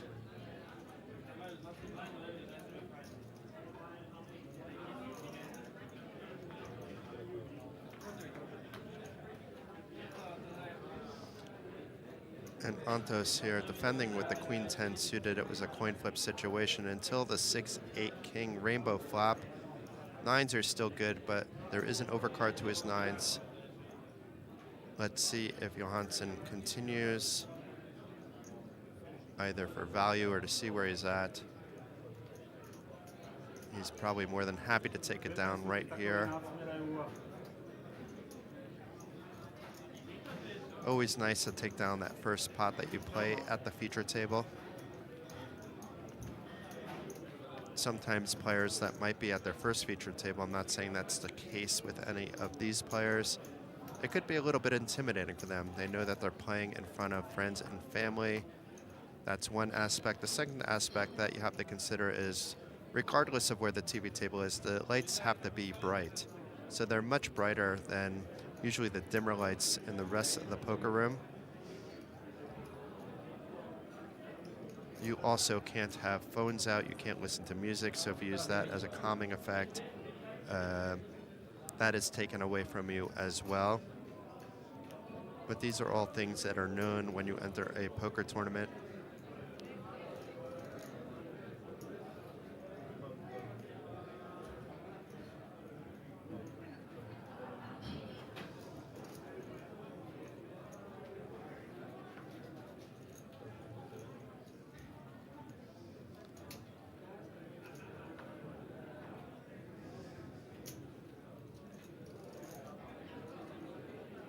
And we have Eskil here.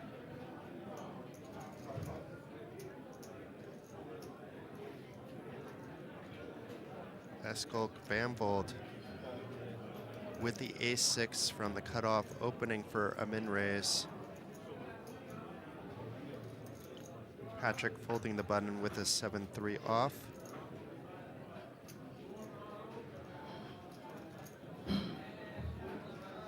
And let's see if Luka Bojevec, a very strong Serbian player that I have seen around at many places over the years.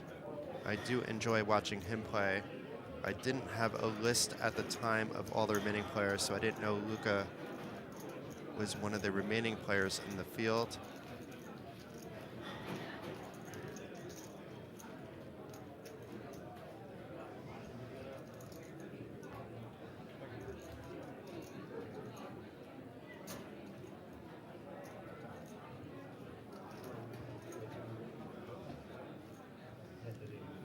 trying to take a look at some of the players on the outer table I recognize. We have Vitor Hugo, a Portuguese player that's called Bratislava his home, still in the mix. Bogdan Jansku, a Romanian player, also in the mix. A bunch of Norwegians still around. A very strong Bulgarian player, and Jordan Dichev is around. Some of the other players I'm seeing on the outer tables are ones that were at the feature table.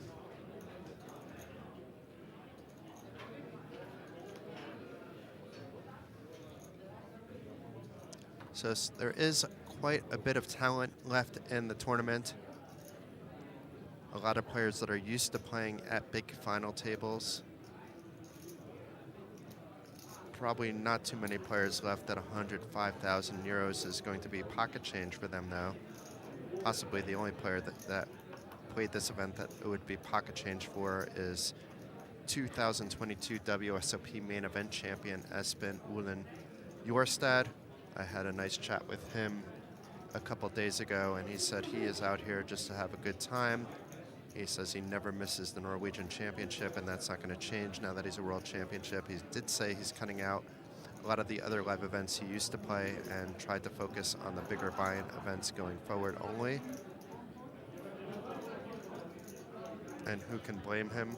A very talented player even before he proved himself on the big stage. But let's get back into the action. We have Patrick opening with King 3 and Luca calling from the small blind with 3s. A little bit of a loose open here by Patrick, even from the cutoff, but let's see if he can make it work.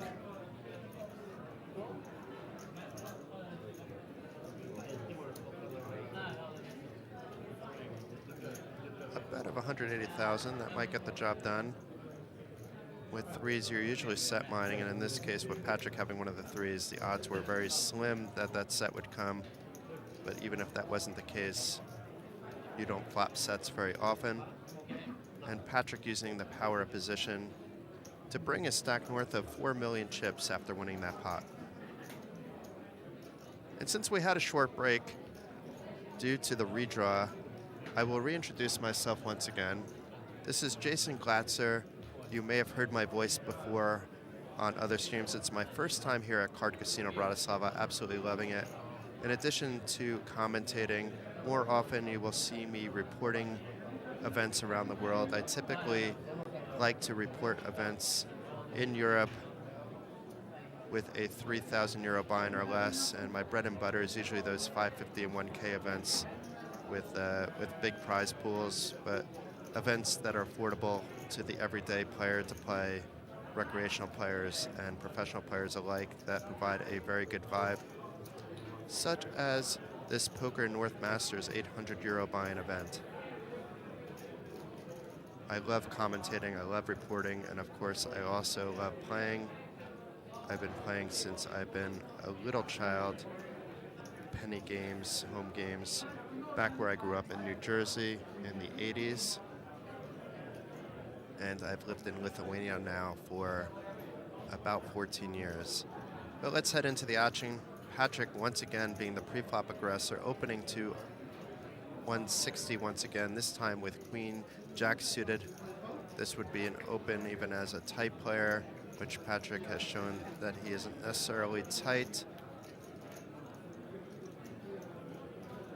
And we have Johansson here defending with the 8s, Julius Johansson from Norway. So it's a battle of the Norwegians. Nobody getting a lot of love from the King 9-7 flop with 2 diamonds.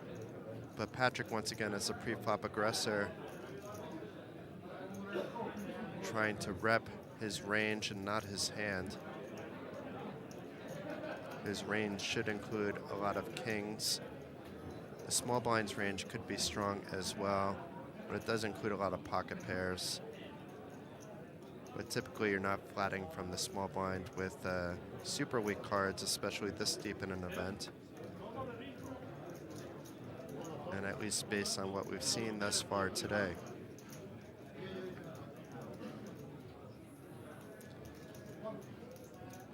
So being that the players just took a break, I'm not sure if there will be a break after this blind level. We shall see. I am broadcasting live from the Card Casino Bratislava, but the venue is absolutely massive. Perhaps, if not the biggest, it's certainly one of the biggest I've seen in Europe. A couple hundred tables scattered throughout the venue. There's 4 different floors, 3 of which have poker tables for this event. We're broadcasting from the one floor that does not have any poker tables in a backroom area.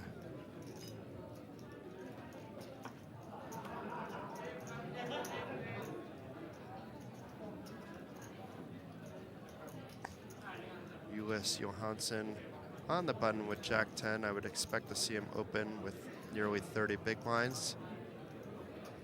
And that's even more the case now that he hasn't snap mucked his cards. It looks like a min raise. It is a min raise. Sondre here in the small blind. It looks like he folded, but the graphics haven't caught up with him yet. Nope, he hasn't folded yet. The graphics were just covering up his cards. And local Slovakian Jan Turek. Is he gonna defend with the suited 10-3? It looks like he did. No, he 3-bet to 580,000. Lots of heart here. Perhaps recognizing that the button can open wide. He's certainly not doing this based on the holdings of his cards. And his timing is likely good here, unless these two have history. Johansson would be playing the hand in position if he called. Maybe he wants to 4-bet bluff. It's a bluff even though he's ahead. But well done there, Jan. Stealing one away. Adding to his stack and now has nearly 4 million in chips or close to 50 big blinds.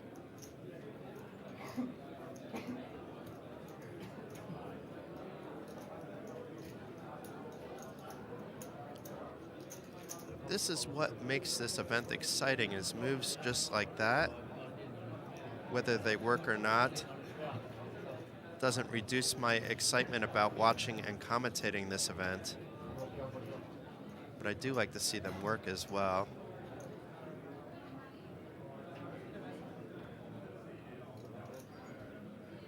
Although tight poker at this stage is sometimes the best move depending on your stack size, it's not always the most interesting to watch unless you're looking at it from more of a poker player point of view of how you might be playing it, but I want to see action. And it looks like Luka Bojevic also wants to see action, opening up with his pretty 10-9 suited for a min raise. And Sondre here, I don't think he's folding his 4s for the button.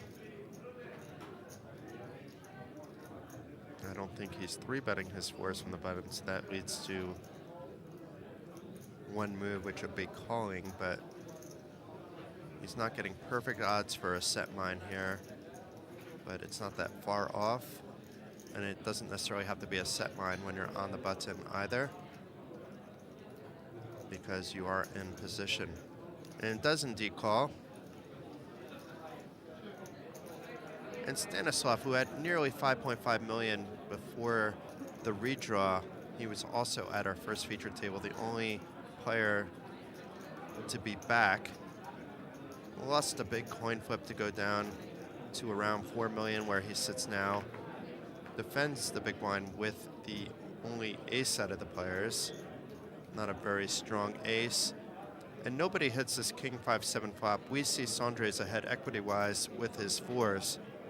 But with 3 cards above his 4s, if Luka continues and having a player behind, you will likely see Sondre fold, but it does check. It is a scary board for him as well, considering there were no hearts. And Sondre not opting to add to the pot or try to steal it away, but that might change a little bit with the king of diamonds pairing the board on the turn. The problem with doing that is somebody might have a diamond draw as well. But if you think you're ahead, you might not want to give your opponent some free cards with your 4s. Let's see how Sondre approaches this. I'm not surprised to see Koleno and Boyevek check. If Boyevek did continue on the flop, I think he would have perhaps continued again on the turn. But it does check all the way through, and the 6 of hearts on the river gives Koleno the check mark. It may check through again, which would be to Koleno's advantage, because if either player bets into the spot, even though he did hit the river, he's not going to be happy about calling. He may call anyway. But instead, Koleno is the one that takes the lead here. Boyevek with the quick fold. Thorsteinson, is he going to call with this 4s, thinking, how did that 6 help? I mean, it could have helped in multiple ways, not usually with something like an ace-6, but it could have been an 8-9. Keep in mind, Koleno was in the big blind. Koleno could also be looking now for thin value, not just from a 6, but from a 7. Koleno can also be full of it. We know what Koleno has. And Sondre comes up with the correct fold there. Perhaps should have bet the turn after it checked over to him. Perhaps that's also being very results-oriented.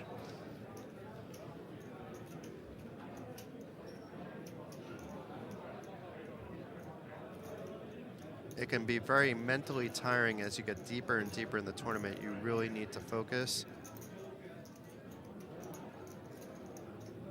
Sometimes at events with a lot of Norwegians, you see some adult beverages being had. It calms the nerves a little bit, but then it could affect your decision making as well. That's really player dependent. You could see that all players are serious and focused with just 3 tables left. 105,000, a little bit more than 105,000 euros on the line for the winner tomorrow. And Boyevek has something a little bit better than the 10-9 suited he had last time. Now he has ace-queen from middle position. It looks like another min-raise from the Serbian player. And Sondre for a second time with a small pocket pair. This time it's a little bit better with 5s. He had 4s last hand. This time opts to fold from the cutoff. Last time he did call from the button. He did lose a few chips that last hand. Maybe doesn't want to dip into his stack a little bit more. As we mentioned, even last hand, he didn't technically have enough for a set mine, but because the big blind called, it actually was enough. But now it might not be. And Boyevek this time getting it through.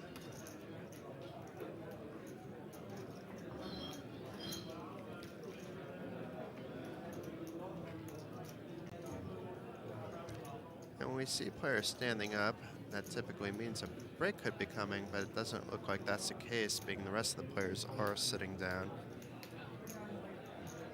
But we'll take a look at the clock in stream time, how many players are remaining as well.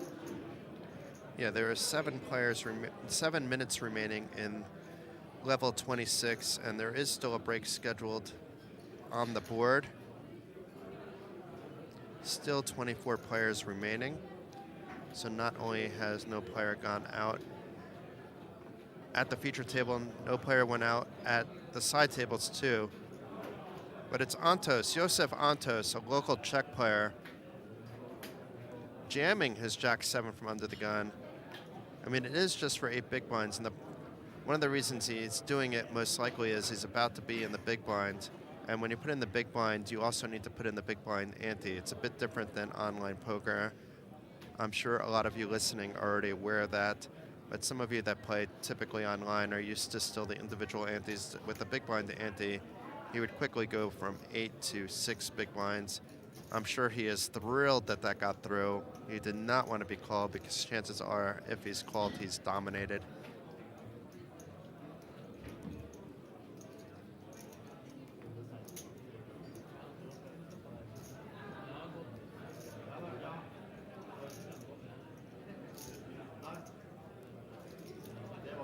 With an 8 max table though, I don't think even with 8 big blinds, I'm personally jamming there, but maybe I'm just being a nit.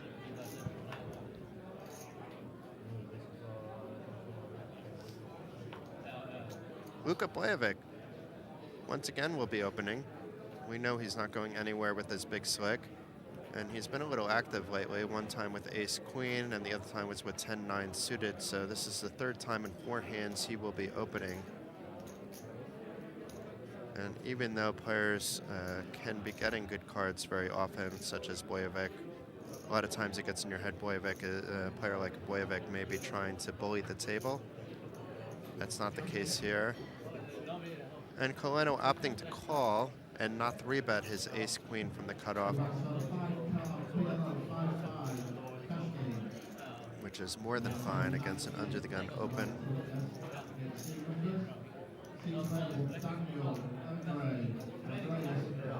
The only move I would have been surprised by Stanislav there would have been a fold.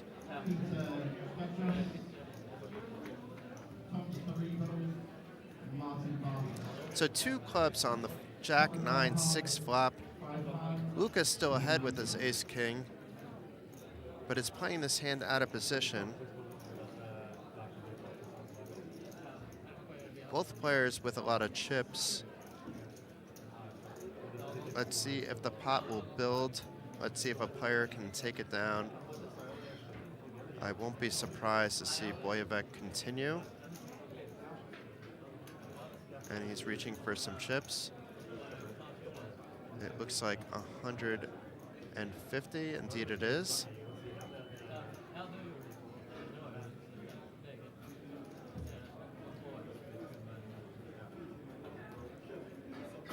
And Stanislav Coleno, who is behind with his ace-queen, calls to see the 10 of clubs turn. Now, if another club comes on the river, it is showers, but I don't expect to see either player move. It won't really be showers, but the pot will get a little bit out of hand. We'll see if the pot continues to build here on the turn. Bojevic, in addition to his no-good king-high flush draw, we see is ahead, also has a gut shot Broadway draw. Meanwhile, Coleno has that nut flush draw. He may want to bet that. A king for him would also complete a Broadway draw, and he is the one behind. Indeed, he will be betting, and this time for 300,000. And Bojevic might be thinking, well, he called my Jack 9-6. Now, even if he didn't have a Jack 9 or a 6, maybe he has a lot of Queen 10s. The 10 got there. Maybe he was doing it with a club flush draw. Maybe he was doing it even with an ace high club flush draw and got there, and I'm drawing dead.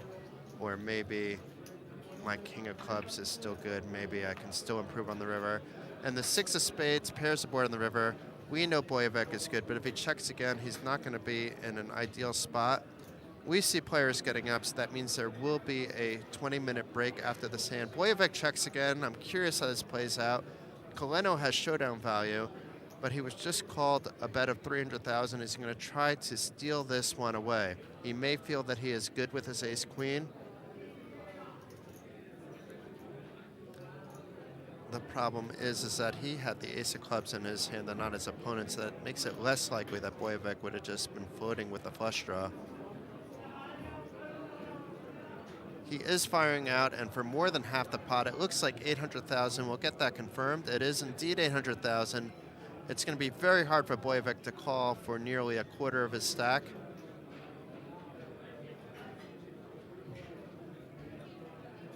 And assuming Bojevic folds, Coleno is back over 5 million. So has rebounded after losing a coin flip before the redraw. And Bojevic does fold the best hand, but after not connecting the board, it's very hard to call, as we earlier mentioned. And we will be going on a short break and be back in 20 minutes. Thank you very much. This is the Poker North Masters at Card Casino Bratislava.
21 players have each locked up 3,885 euros. The next pay jump is when there are 19 players remaining with a top 19 guaranteed at least 4,290 euros.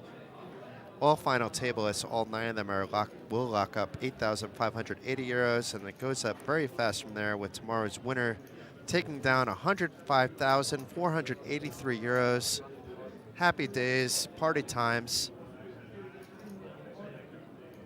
Regardless of whether you play poker for a living or you're a recreational player, everybody should be happy with a 6-figure score.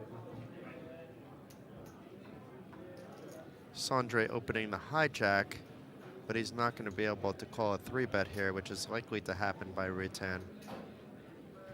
He does have 20 big blinds, so we'll see, because if he's out of position, maybe he will jam here. I don't see him just flatting. He can though, but I don't see that happening. I personally might jam here. If I had a little bit less, that jam decision would be very easy.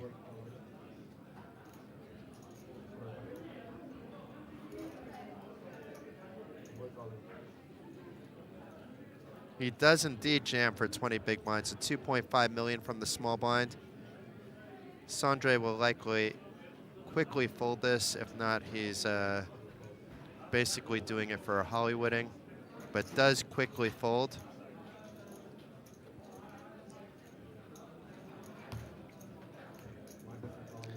Sometimes players don't like playing at the feature tables, but Rutan has done quite well since he entered the feature table with a tiny stack and has some breathing room once again.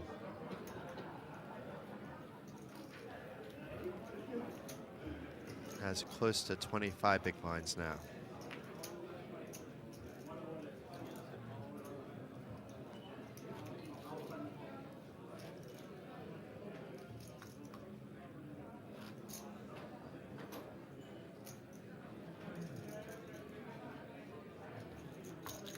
Looks like we have a new TV table dealer once again.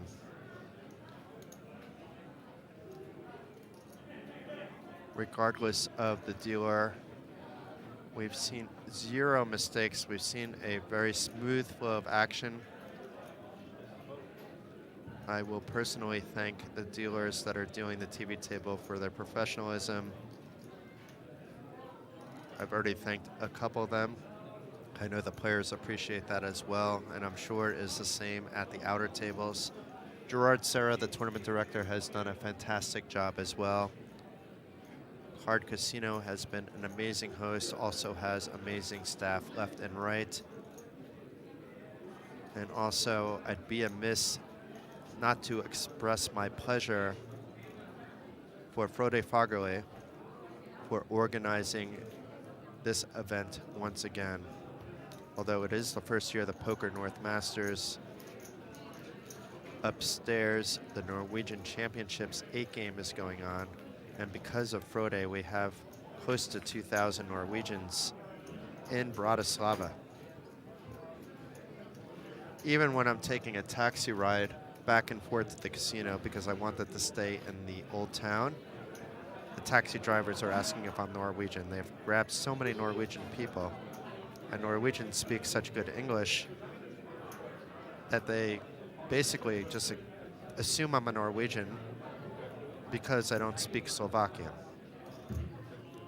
Other than words like dobre, hello, dobry den, good morning. I'm trying to learn a little bit. One of the taxi drivers today taught me some words that I can't repeat on the stream, and when I found out what they meant, I had a little bit of a laugh, but it wouldn't be appropriate for this audience, I don't think. We'll edge on the sake of safety on that one.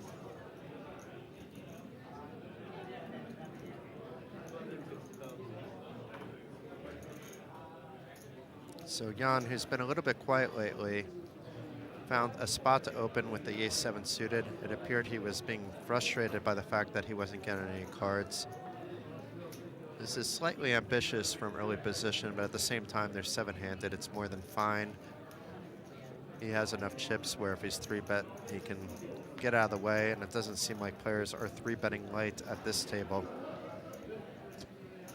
making it even easier to get away, whether in position or out of position. There's no short stacks that are going to jam over you that you would be priced into call.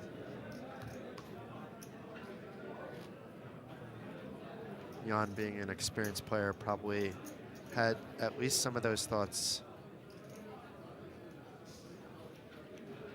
Or just thought, I have an ace, I'm going to raise, but it was a suited ace. It was fine. This time he has a better suited ace under the gun and now has more than 30 big blinds. I would expect an open this time. If he opened the ace-7, he's shaking his head, but then opening. Is it the 260, I think it is, not 240? It is 260. Right 10 with also some nice suited cards. It would be an easier call, obviously, from the big blind. Maybe this is a spot he wants to 3-bet, being it's a back-to-back open from Jan. Maybe Jan's a little bit of Hollywooding, I don't like this hand, and then opening gets into the head a little bit. Well, maybe he's super strong doing that.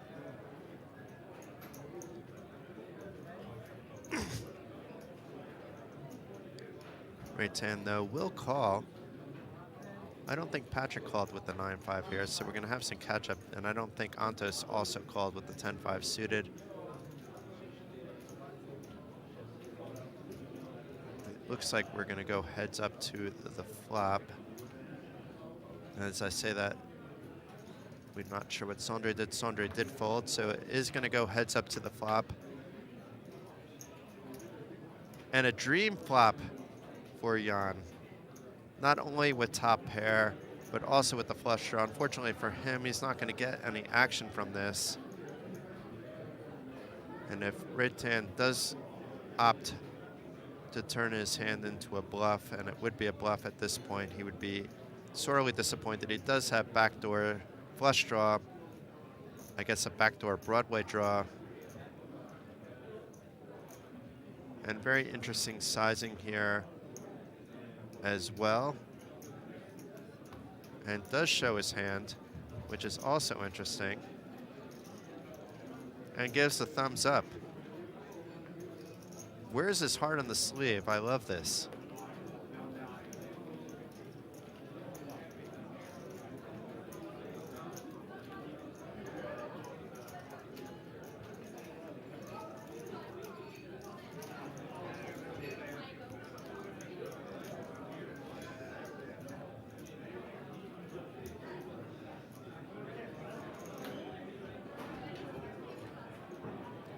We still have 21 players left, and we have about an hour left in the day because we're about halfway through level 28. After this level, we will play level 29.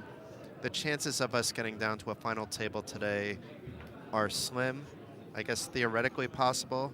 So we'll likely be coming back to 2 tables tomorrow because I think we will have a few more players eliminated. I just don't think it's going to be 12 of them. But Stanislav waking up with a good hand from under the gun, ace-queen offsuit, min raising it. Let's see if anybody has anything better or opts to play anything worse. Perhaps Patrick from the hijack wisely gives up on his king-queen. Julius as well folds the button with a suited king. And Sondre likely to fold his queen-jack.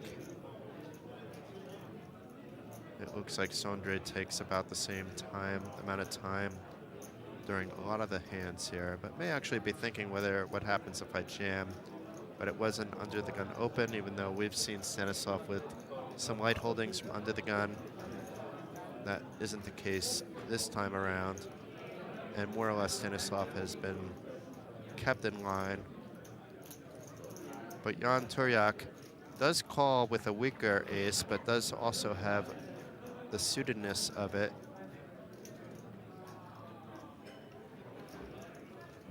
And Jan checking. Is Stanislav going to rep a high pair or that he had top pair? He is ahead here. He does bet it out. Jan does have that backdoor club draw.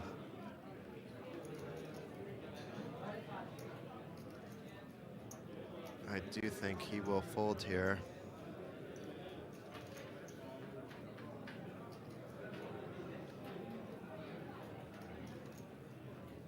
He'd be peeling out of position and then hoping for a check on the turn so he could steal it on the river perhaps, but I don't think that's going to be the case. And he does fold.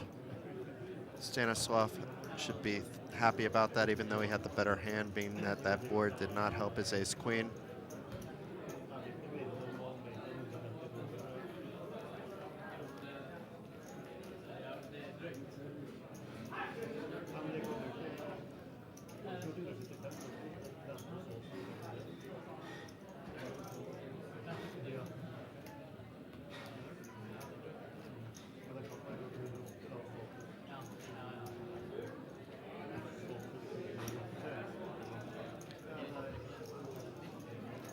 It's nice to see the players having a little bit of chat, despite the seriousness of the situation with just 21 players remaining.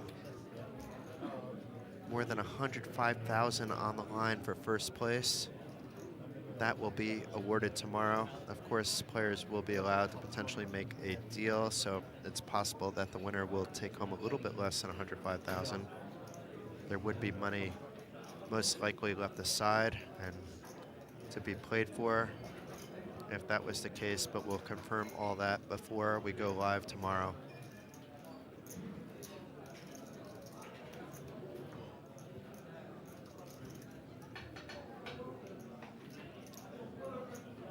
Let's see if Sondre tries to steal this from the button. He can't really afford to be losing chips at this point, and did fold, but that wasn't the case for Jan. Did he complete? Did he raise with his fives? He did just complete with his fives. Now with Stanislav, we saw him raise from the big blind when it was limped earlier to him, but he had a slightly better hand than the queen six suited. It is a coin flip situation, and he does check it back.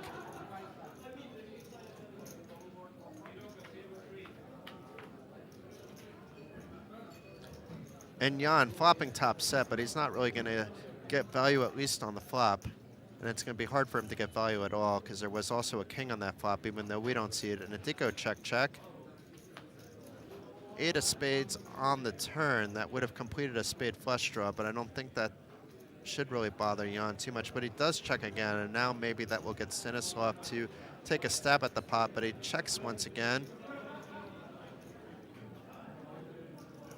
Jan taking a closer look at the board, and he's going to try to get some value on the river, but I don't think it will work.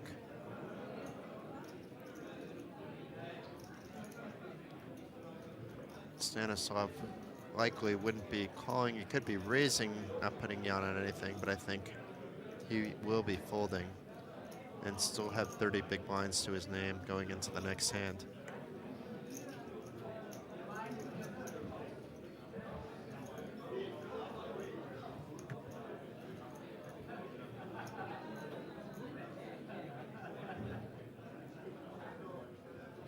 Is thinking things through, though.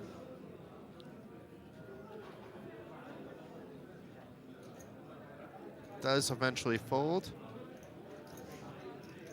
The minimum for Jan Turek with his flop set of fives was a limp pot, check, check, check, check, bet fold.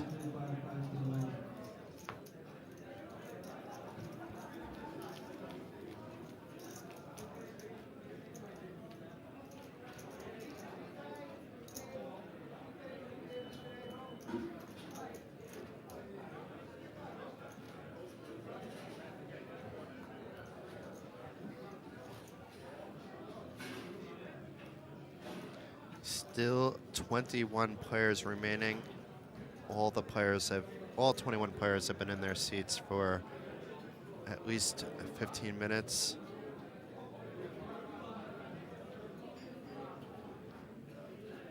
Just before the break, which was more than a blind level ago, we were down to 24. We lost 3 players last blind level, but this blind level, thus far, we haven't lost a single player from either this table or any of the outer tables.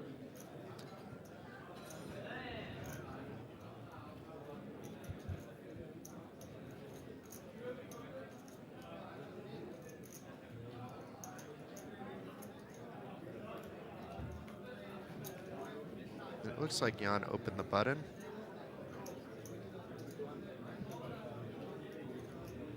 The 295, okay. A little different sizing there. And it should get the job done. Winning back-to-back hands. Not big pots either time, but it adds up. Maybe I'm speaking too soon, but I am not.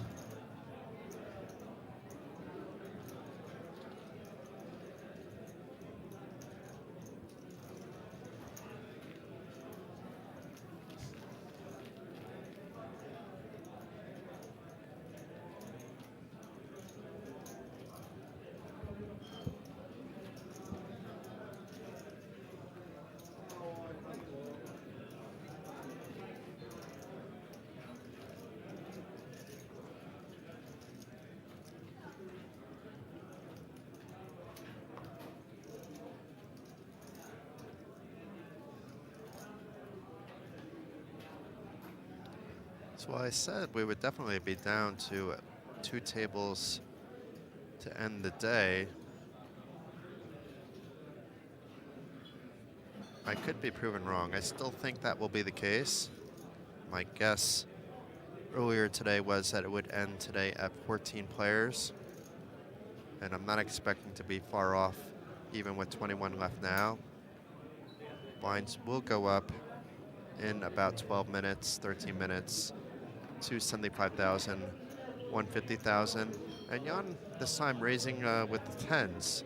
So he's trying for his 3rd hand in a row and wins his 3rd hand in a row and shows his tens this time.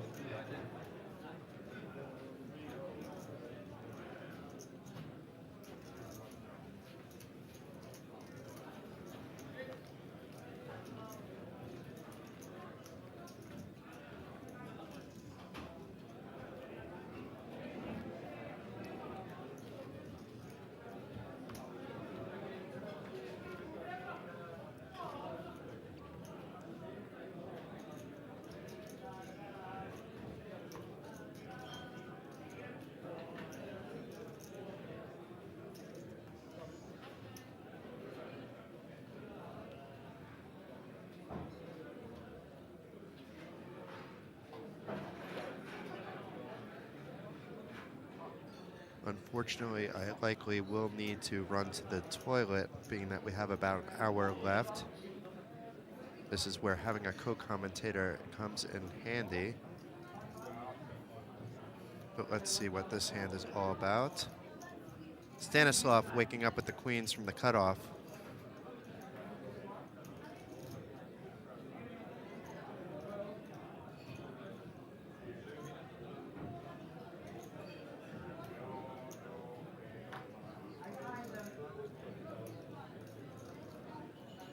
Opens for a min raise. Ratan not really with very much there. And it looked like he folded already. Let's see what Patrick decides to do with his ace-8. He knows that Stanislav can open wide. He also has his opponent covered. We may see a 3-bet coming in.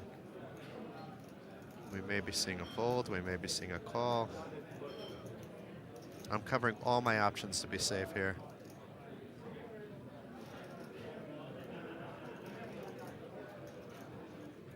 It would be an ill-timed 3-bet, but it does look like he's counting out some chips for something. It is indeed 3-betting. I don't know the sizing quite yet, but it's going to be slightly big, I believe, because he is in the small blind. To 750,000. Now is Coleno just going to jam it in? Patrick has been one of the more active players at the table. It would be a cooler for Stanislav if his opponent had kings or aces.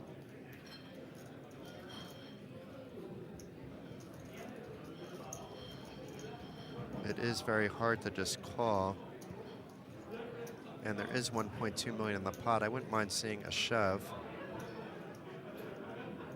He does indeed shove, and Patrick with the snap fold. Well done. And I will be back very soon. Likely just miss one hand.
And we are back. It doesn't look like we missed much here. Folded around to Antos in the small blind. He does just complete with the ace-jack. Johansson checking his option with the queen-3.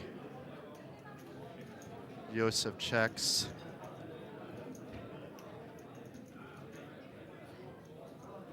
Let's see what Julius does. He also checks.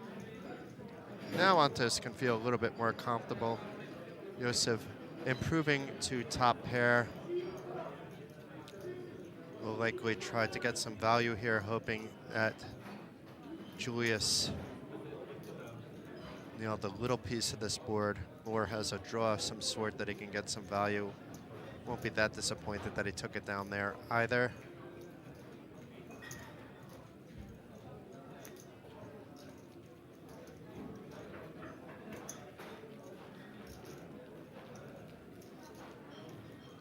And Julius down to a little bit more than 10 big blinds. He's going to have to make a move with the blinds going up pretty soon. He can be a little bit patient.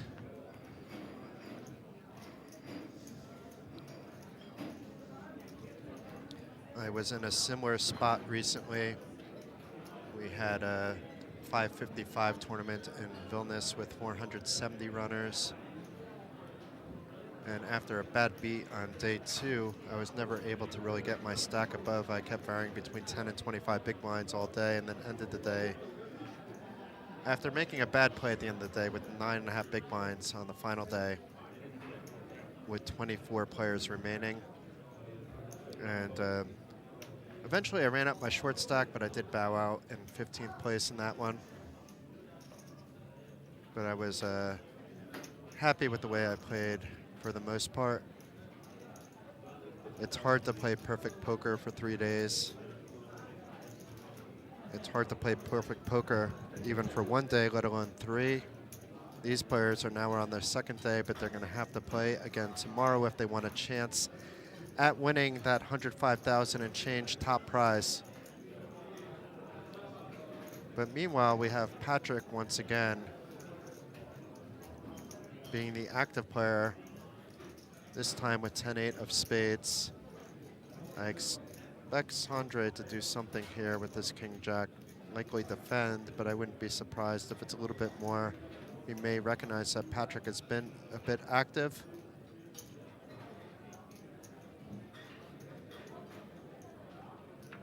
Does indeed call. And this could be an action flop. Patrick improving to 2 pair, but Sondre has an open-ended straight draw, 2 overcards. May not realize how strong his opponent's hand is. Despite flopping 2 pair, Patrick is going to want to protect his hand. Is reaching for chips.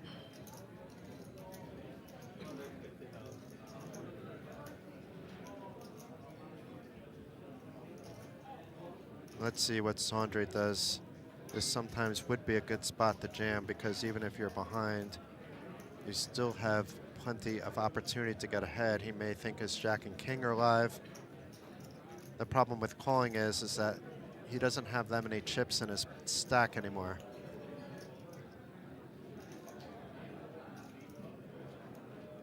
He still would have some, but let's see what he does. He does indeed call, playing it safe. And good thing for him he did, because he would have been called. And now Patrick, with the unbeatable full house, does check it back to disguise his hand. And a king on the river. This could spell trouble for Sondre. Because now even if he checks, he's going to have to call bet by Patrick. And he may be the one to even lead out.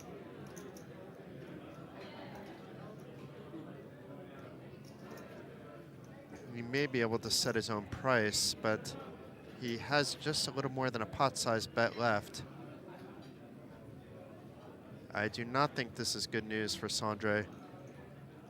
On the other hand, it's very good news for Patrick. Right now, the king isn't showing up on the graphics, but it was a king on the river. And Sondre does check. There's zero possibility that Patrick checks back. I shouldn't say zero, because there's always a chance that something will happen, but... And he jams! I think Sondre is going to have to call, but at least I think he's going to think it over.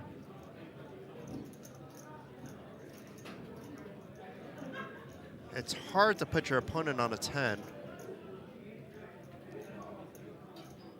If he had the Jack-Queen, he would have already been there.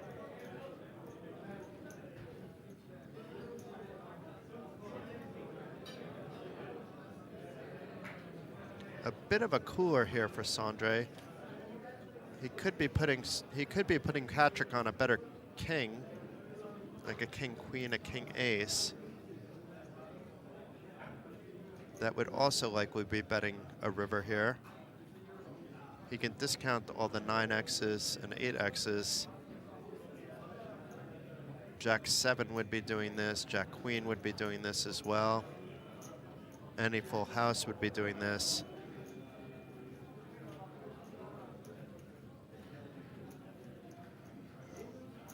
So it's a matter of whether Sondre thinks Patrick is capable of a bluff, because that's what he's beating here when you run through all the possibilities of this hand. I'm assuming this is a fairly polarized jam, that he would be doing this potentially with bluffs, but not with other hands. It's not completely polarizing, because I think he would be doing it with strong kings.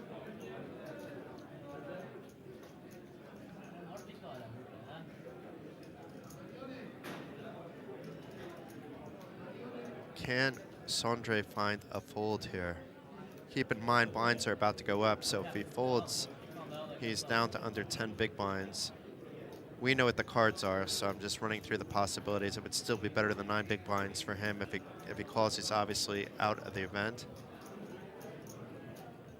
It does look like the board is incorrect, though. There was a 9 on the turn and a king on the river. Does make the call, is going to get the bad news. Very unfortunate ending there for Sondre. Does mimic the throw up there, but good game there, Sondre. Not much you can do there. Even if you fold, you're left very short.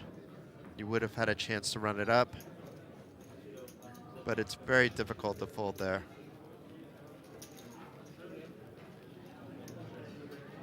I like how some of the players are giving fist pumps, wishing him the best.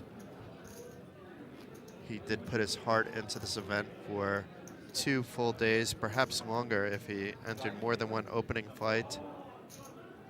Sondre's got his backpack on. And let's check if any players are out from the side tables. I wouldn't have their names in front of me. But no, we are down to 20 players, and we have just entered the final blind level of the day. It says 75,150, but it also says 240,000 pot, so either our system is wrong or the clock is wrong. And I'm suspecting the former, but let's see in a second. We'll have to take a closer look at the chips in front of the blinds to determine that. But meanwhile, Patrick this time with more of a premium hand with ace, king, the big slick, does pick up the pot and does show it this time.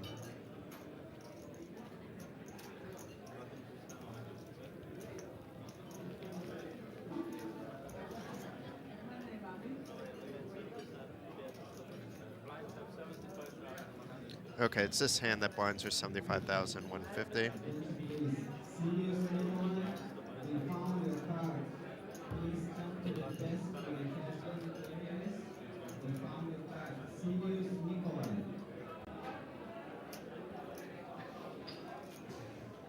So we've reached level 29. This is almost definitely the final blind level of day 2. Perhaps if 10 players go out and it's down to 10, they may continue playing until the official final table is reached, but I don't think that will happen. We may have a short break at some point if 4 more players go out for a 2-table redraw before having our end of the day break. It is possible that once it reaches 16, they'll decide to end the day, but we'll play it by ear. We'll see how things are going. But it wasn't the graphics that were wrong before. It was Jason that was wrong. The blinds didn't go up quite yet.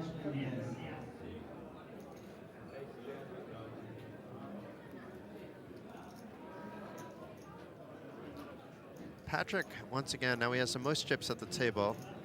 We've seen him be active, and he got Josef to fold his ace-10 from the hijack. Because we see the kind of cards that Patrick is opening with. I mean, players did just see he did it with an A-10 suited, but then he shows the big slick. Stanislav, though, going nowhere from the big blind.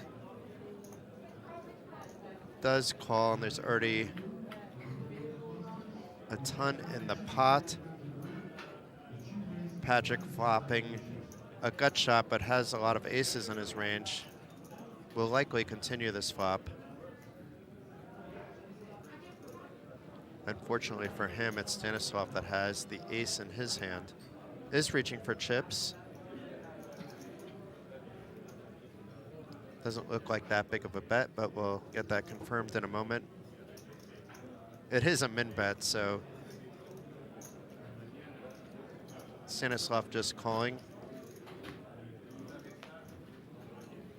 And now Stanislav not only improves the top 2 pair, but has the flush draw, but Patrick now has an open-ended straight draw, but doesn't have any clubs in his hand. So there's not too many cards that give him that straight. Any non-club 4, non-club 9, however, his opponent could have also made the flush, but it's hard to tell what his opponent might have. We know, obviously, based on the fact that the bet sizing was so small on the continuation bet earlier on, but now it's much bigger. Perhaps Patrick saying, I have the flush, I didn't have the ace, or I have an ace of clubs flush. Of course, we know Stanislav has the ace of clubs, but that was an awfully large bet, 800,000 into 1.1 million, putting Coleno to the test, knowing he might be facing a big river bet, but I don't think he could be getting out of the way with this 2 pair. Eventually does come to the conclusion that a call is best. And it's a 2.7 million chip pot. Queen of hearts on the river. So no flush completed for Stanislav. He still has 2 pair, checks once again. Is Patrick gonna fire a third bullet, and is Stanislav going to call or do something else with his 2 pair? I think Patrick is going to give up on any ambitions of winning this hand, and I am correct. So nice pot for Stanislav. Back to more than 5 million where he was a few hours ago. Patrick showing lots of heart, but this time it didn't work out for him. He was up against too strong of a hand for his move to work.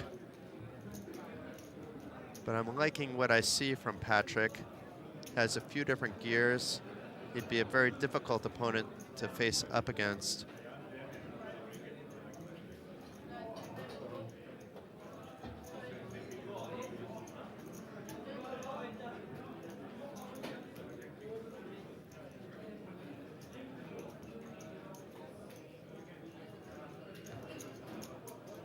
We did lose another player on the outer table, so we're down to 19 players.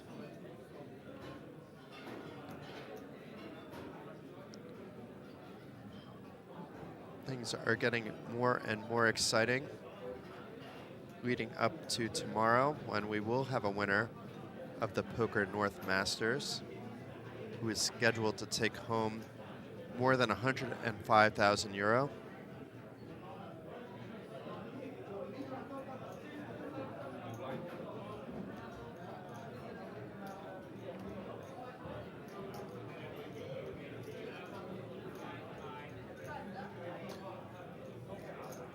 Let's see if, nope, no walk here. Stanislav completing his Jack 4. Rayton, who hasn't shown him getting out of line at all. I expect him checking back most of the time here, just based on his stack size. And as I say that, he's reaching for chips, and this will work. Perhaps having a read on the situation. I mean, he does have Coleno, I wouldn't say dominated, because very often this would be a chop if it was an all-in and call, which really should never happen with Jack 4 versus Jack 6, but just giving an example.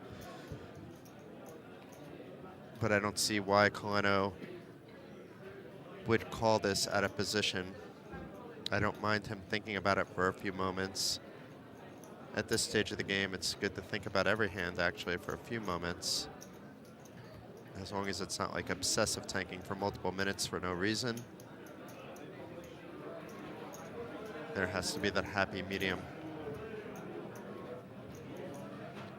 I've been debating with several friends about the use of shot clocks, and you could see that based on the pace of play at this table, having a shot clock would actually slow down the action and not speed things up. And that's where the argument goes back and forth. I do like it in the high rollers, but I like this new idea of an action shot clock, but then that's very hard to do on a lot of tables at once. But how that works, instead of having 30 seconds per decision, you have a much shorter time in an unopened pot pre-flop, or for any pre-flop decision, and you have time bank cards more than you would on a 30-second clock for when you actually have decisions. And I think that's the happy medium, but you don't need that for an 800 € buy-in event. You very rarely see the crazy tanking you sometimes see in the nosebleed games, which sometimes makes those games a little less watchable. Now, people aren't playing poker for the fans, but we like to provide a good show for the fans at the same time, which is one of the reasons I don't like it. But then as a player, also, you know, I wouldn't like that. The times I am facing that, obviously I'm not playing nosebleed stakes. It does get annoying. So back to the action. Raytan in a limp pot, flopping top pair, checking. I think he's gonna potentially bet here despite the board pairing up, but I could be wrong. He does check. Patrick may try to steal this away, and that could be the reason why he checked. And indeed, Patrick is reaching for chips, and it does look like a min bet of 150. It could be 175, we'll find out in a second. It was 150. Raytan thinking things over or just doing some kind of timing tell. But he may be thinking about whether to call, whether to raise, but I think the only thing you could do here is call. You're kind of blowing up your stack if you're up against an 8 for no reason, and you're not going to get better hands to fold to a raise, and you're not getting worse hands to call.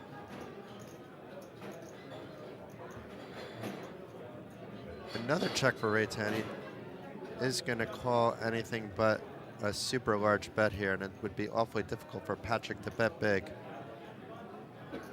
And by betting big, I mean pot size or more.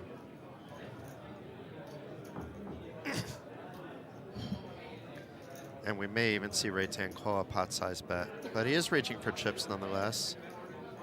And he looks like he's reaching for a lot of chips, so we're going to put this theory to the test. It may even be a pot size bet.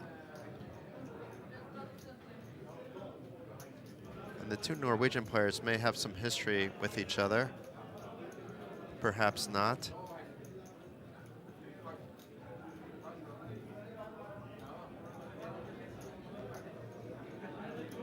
Does look like a big bet. We'll find out the amount momentarily.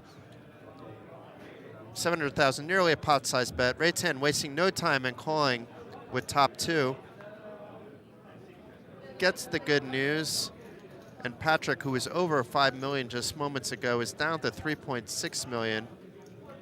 So down to 24 big blinds, while Raytan continues to chip up, keeping in mind that he entered this feature table after the redraw with a super short stack. Raytan may want to be on the TV table all the time.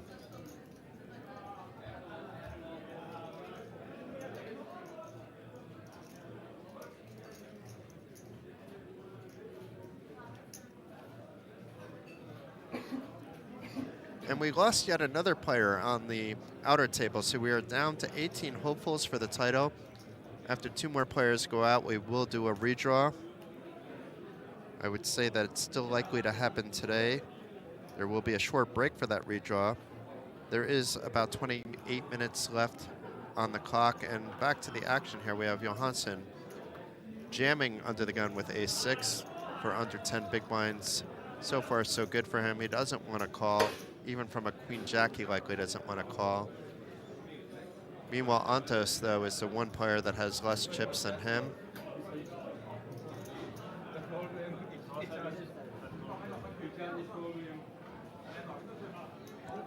Perhaps we have the redraw now. Something is happening. Or maybe it's just Joseph standing up and stretching and the floor coming over. Maybe he just had a question. We do see blinds being posted, so I think it was just that.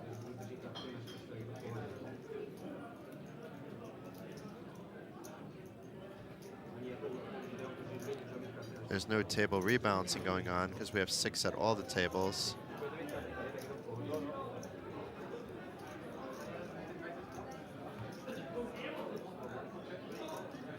It looks like Joseph just wanted to switch chairs.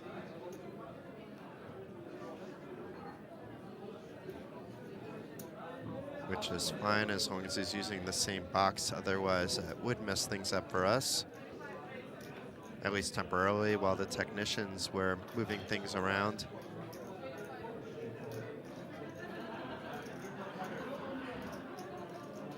We could see a walk here. Not a hand that Joseph wants to jam. It would have gone through, but he had no way of knowing that. That's only Doyle Brunson's hand. That doesn't work for anybody else. It looks something spilled on the chair. That's what that was all about.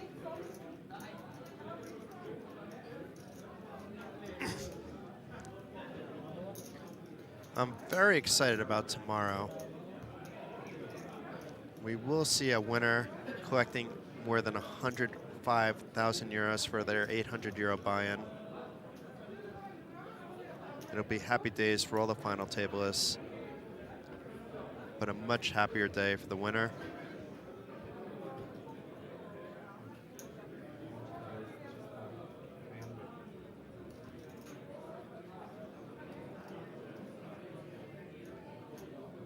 If you're curious about what players have already locked up, they've already locked up 4,290 euros.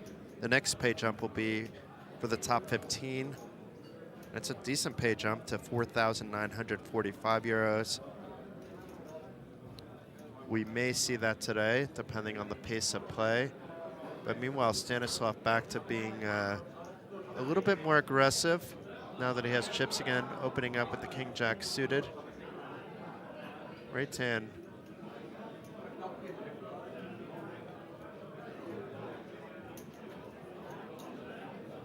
From 1 seat over, let's see what he is up to.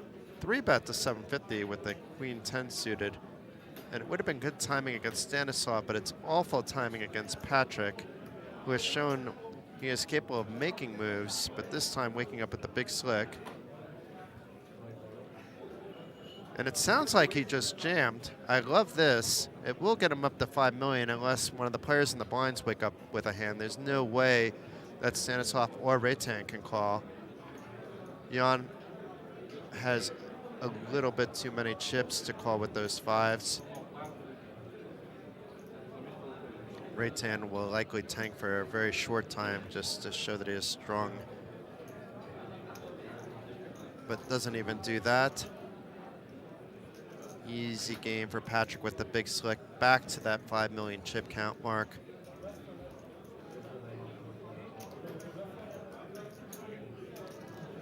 Really like what I see from this Norwegian player. Not one that I've seen around before. I will try to have a chat with him before the start of play tomorrow to learn a little bit more about him, because I have a feeling that we will see him on the final table. But anything can happen.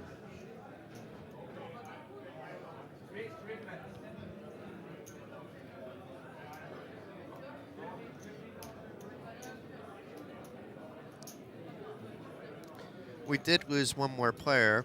And there is about 23 minutes left with 17 players left. There's a redraw at 16. I'm going to stop looking for stream time updates on that because it'll be self-evident when we're down to 16 when the play stops.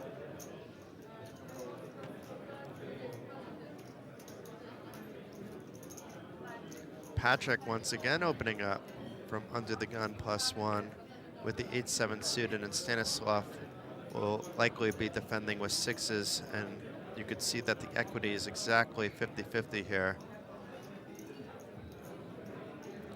But really, the hand percentage winning is more in Patrick's favor, being in position, and Stanislav not going to be able to do much with 6s unless he flops a 6. Unless there's 2 cards lower than a 6 or 3 cards lower than a 6, or a flop like this with 2 10s and a 3. The 6s look a little prettier now. But Patrick is such a tricky player. He could be doing this with hands like 8-7 suited, but he could easily be doing it with hands that are dominating those 6s as well.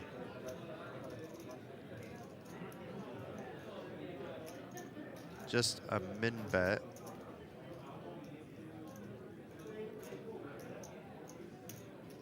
And a quick call here by Stanislav.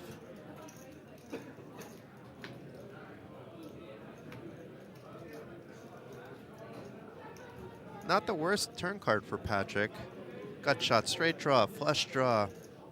He may check back with all the potential value coming on the river. And a king of clubs on the river does improve to that flush. Did bet big earlier when he missed. Now let's see if he bets big when he hits. Stanislav checking as expected.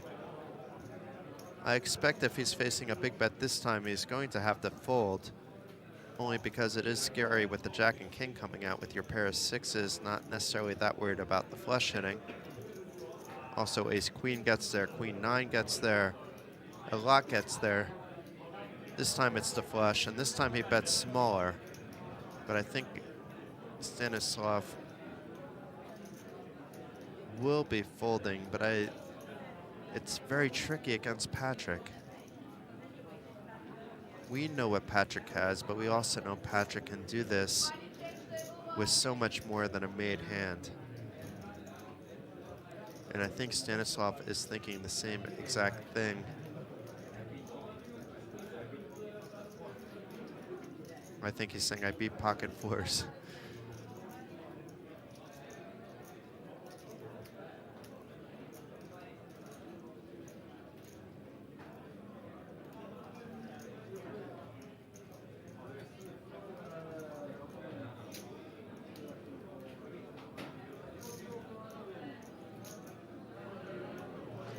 Does make the correct fold. Patrick wasn't able to get more value out of the river, but is up to 5.7 million in chips, the most at the table.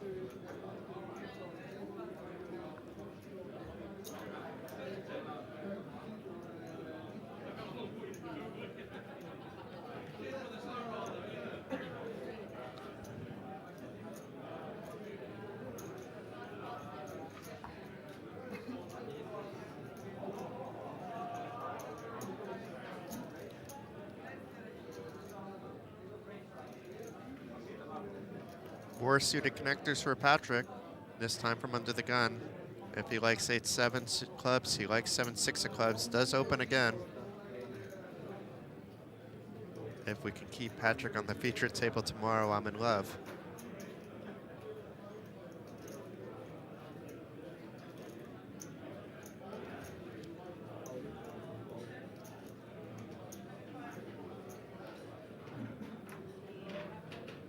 Let's see what Stanislav does. If he was in the big blind, he'd be calling. And from the small blind, he'll likely be folding, but he could be 3-betting or calling, obviously. We know he's ahead. He doesn't know he's ahead, and it was an under the gun open.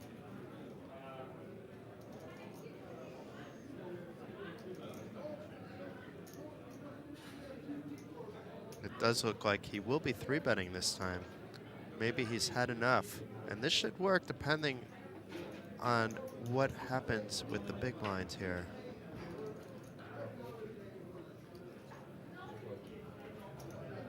Not enough out of the big blind. A quick fold by Patrick. Well done, Stanislav, reading the situation. Is now neck and neck with Patrick and chips, and it does look like we're having a redraw now.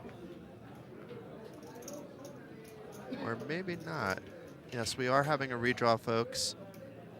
I'm not sure if we're going on a quick break or if, with two tables, if they can do this quickly.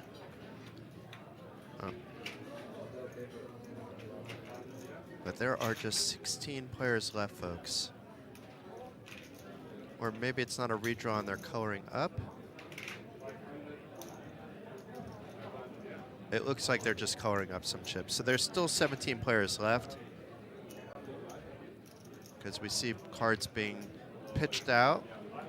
Just coloring up some of the some of those green chips.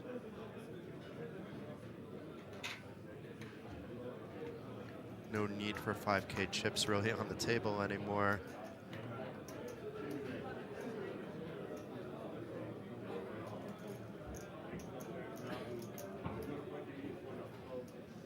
Because blinds after this level will be 100,000, 200,000. They'll likely leave some on the table. I'm not sure if it's going to be a full color up. We'll find out more based on what happens. But meanwhile, Van Vold with a pretty hand from the small blind with under 20 big blinds.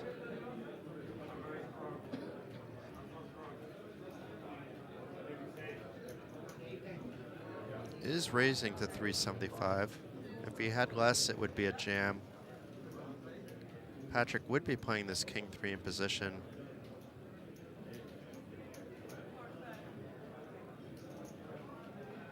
Is defending. I think most of the other players at the table would be folding, but Patrick does like to play post flop and is in position.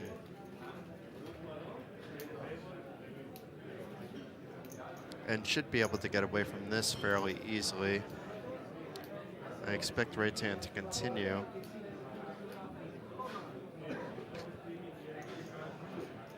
He doesn't want to give his opponent free cards. The chances of his opponent improving to trips is very small, and it would be a bit of a cooler. But does check, okay, giving potentially a free card. Patrick checking back, perhaps was trying to induce a bet. And that's why I would have liked to bet, because this jack of clubs makes things a bit more tricky. Because now if he's betting, he could still be betting for value because opponent would be calling with the flush draw with something like 10 king, 9-10. But the 9-10 is blocked. Another check. Patrick reaching for chips, but not very many. I don't think this is going to be enough to scare away his opponent. Reitan will likely be calling a min bet here, despite being a little bit short at this point in time, under 15 big blinds if he loses his hand.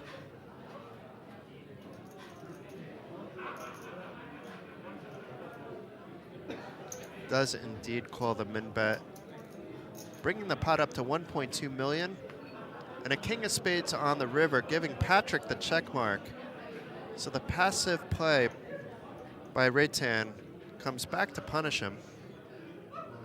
Checking again. He might be able to get away from it now. There's just too many combinations that are beating his nines. Then again, Patrick could be betting with air as well. That's why Patrick is so tricky to play against, especially out of position.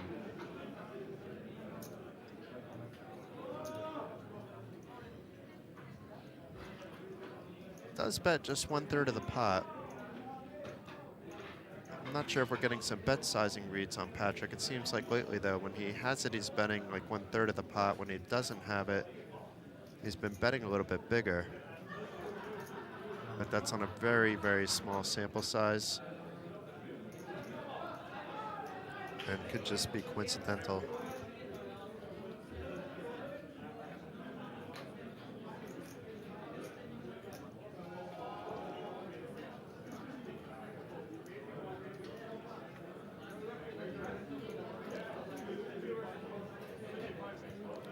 Against other opponents, I would expect Reitan to fold. Against Patrick, they've likely played together. They're both from Norway. I mean, there are close to 2,000 Norwegians here, so maybe not. But at least during this tournament, they've played a bunch of hands together at this table, if not more.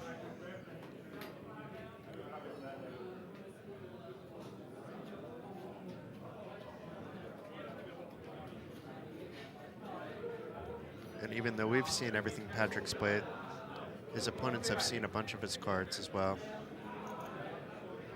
Does indeed call. He is going to get the bad news. We'll be down to just 12 big blinds. And we have Gerard Serra back at the table, so I'm not sure if this time we're here for a redraw or not, or if Gerard is just investigating the situation. No, he is coming to get those green chips off the table, or at least reduce the amount of 5K chips on the table and sub those in for a few 100K chips. Always good to see you, Gerard, whether in person or on the TV screen. One of the best TDs in Europe.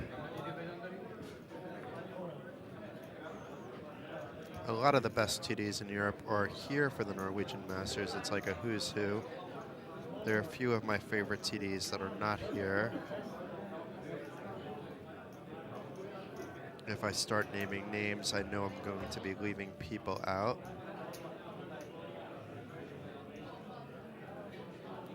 Also in attendance, though, is JP McCann, who's about to host the Irish Open in Dublin.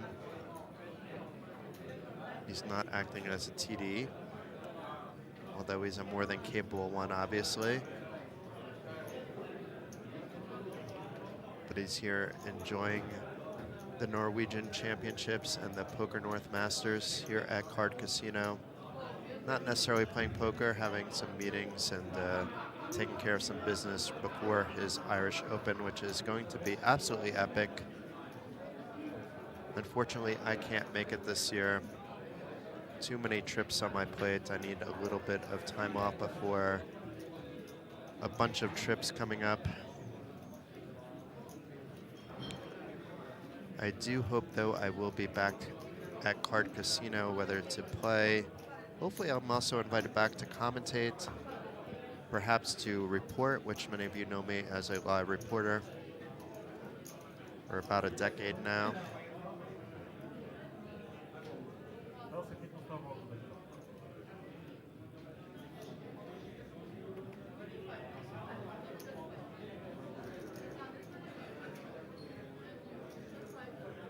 Some trays here for Stanislav as the final blind level of the day is winding down. My prediction of getting down to 14 players may not be that close after all, considering we're still at 17.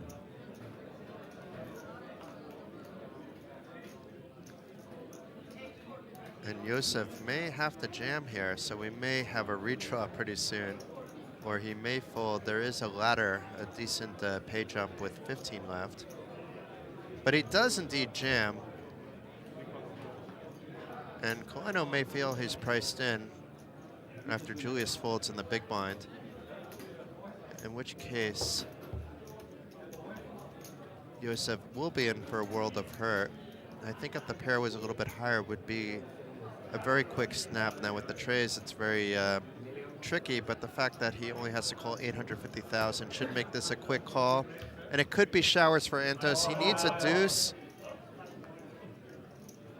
The two worst pairs, but still the trays are actually dominating the deuces.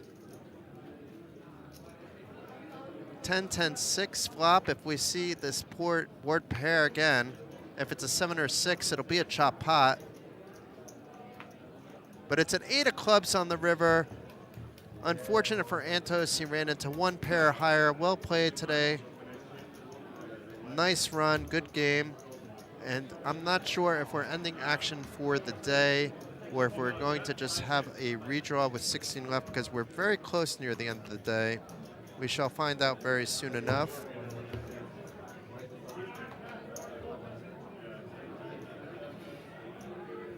But being that we do have another dealer sitting at the table, perhaps it will be a redraw.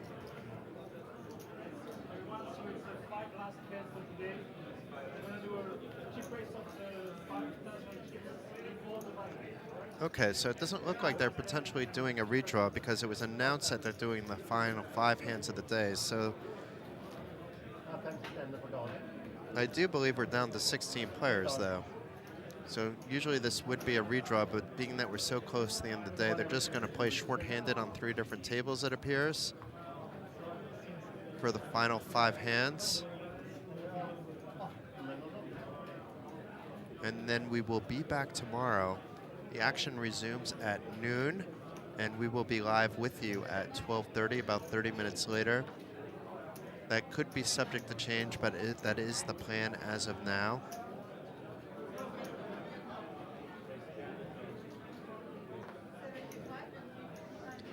Patrick keeping up his aggression, his pre-flop aggression. He loves his suited connectors, suited gappers. And does have a lot of chips. Basically him and Stanislav both have a decent stack, and as we could see here, so does Jan Turek, who's making a move with 9-4 offsuit. We haven't seen him pull this one out before, and the timing was amazing for him, recognizing that Patrick is opening often. I may now be a Jan Turek fan as well. That showed a lot of heart. That's almost a don't do it at home, this move, but that could have been kind of dangerous if Patrick did have a hand that time, being that we are coming close near the end of the day. But he got some valuable chips added to his stack. And 4 more hands, folks, before players will bag and tag. You can also head to the Card Casino website where there's a fantastic blog. They will have the final chip counts of the day. They will have the seed draws as well at some point. We won't have all that information at the time we end the stream. Raytan jamming for about 12 big blinds with his ducks. Is he going to get in trouble with his ducks like we just saw Josef Antos do with his? So far he should be safe. And Stanislav not waking up with enough from the big blind to make the call. So 3 more hands, folks.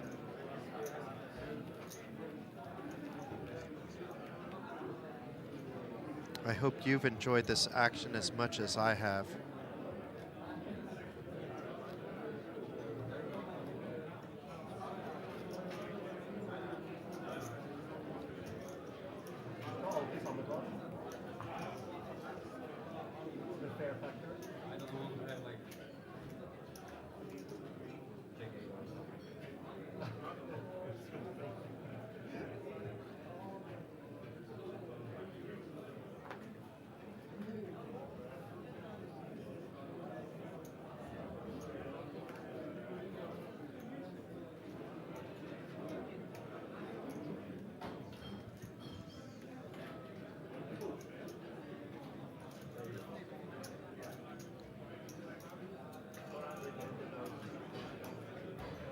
Appears to getting a little more feisty at the end of the day, perhaps recognizing that players are a little bit tired. That's a pretty big bet sizing, but it should work in this case based on the players involved, the hands they have. We'd likely see Raytan folding with just 1.8 million in a stack. Picking up a bunch of chips at the end of the day. Not afraid to mix it up, Jan.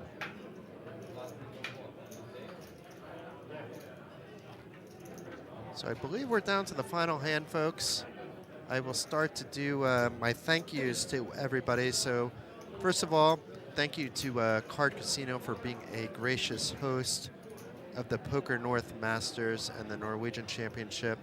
Thank you to the sponsors such as BetSafe, CoolBet, Unibet, as well as Guts, which we can't see on the screen at the moment. thank you to all the players for participating and meeting the 500,000 guarantee. But meanwhile, we have a jam from under the gun for about 9 big blinds by Julius here. And it looks like it'll get through. There's no reason for Patrick to call here with Queen 3. And does indeed fold. So thank you everybody for tuning in. This was Jason Glatzer live at Card Casino Bratislava. We will be back with about 16 players tomorrow, and less players are being eliminated as we speak at the outer tables. It looks like we still have one more hand to go, but I will think now, and after the final hand, we'll give a quick sign off. It's been an absolute honor to be broadcasting this to you. I know some of you tuned in to watch the higher stakes cash games that have been going on the last few nights. That will be back in action, but we felt it was more important, being that we plan to broadcast the final day of this, to bring some of this action over to you. And it made absolutely no sense to start with this stream and then head into cash games. But rest assured, there will be high stakes cash games until April 1st, broadcast on this channel. I'm Jason Glatzer. I'll be your commentator all week long. We will likely have a guest or two join me as well. As the week moves on, I'm going to try to grab some of the players. Right now, they're all busy playing or having fun or out in the town or railing their friends, etc., etc., etc. But as the week moves on, we will get some of the players available to join us. But meanwhile, we have some feistiness going on. We have Stanislav opening with the ace-10 suited. Patrick 3-betting from the small blind before. Julius waking up with the jacks. Now Julius just won a pot, but still just has 11 big blinds, and Patrick is now priced in, but we could see that one of his aces has been counterfeited by Stanislav. So basically 2 outs or spades for him. Julius does happen to have one of those spades blocked, but that doesn't really count for much. But after Stanislav likely folds here, because there's just too much going on.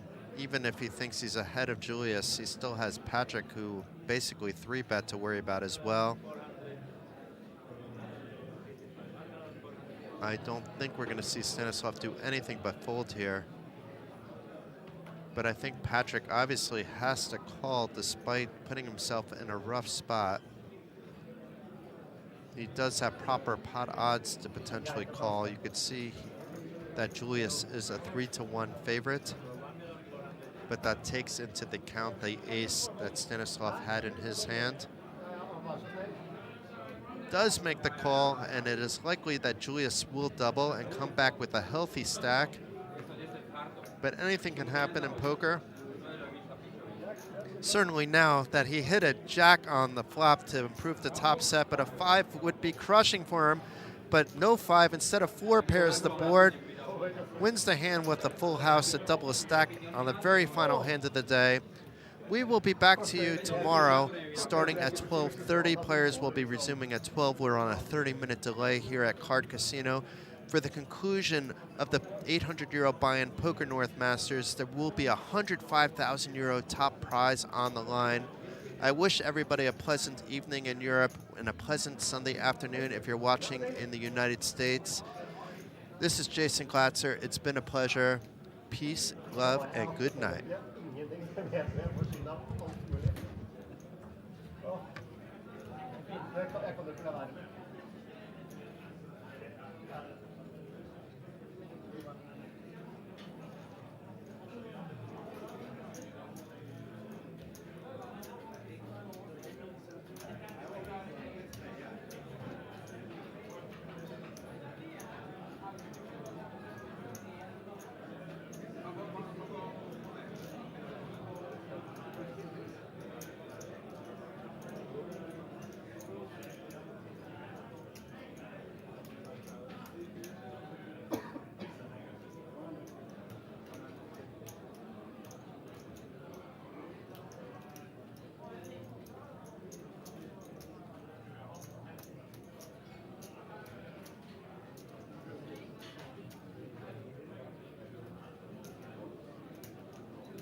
Kjør den, nei. Den er helt fint for meg.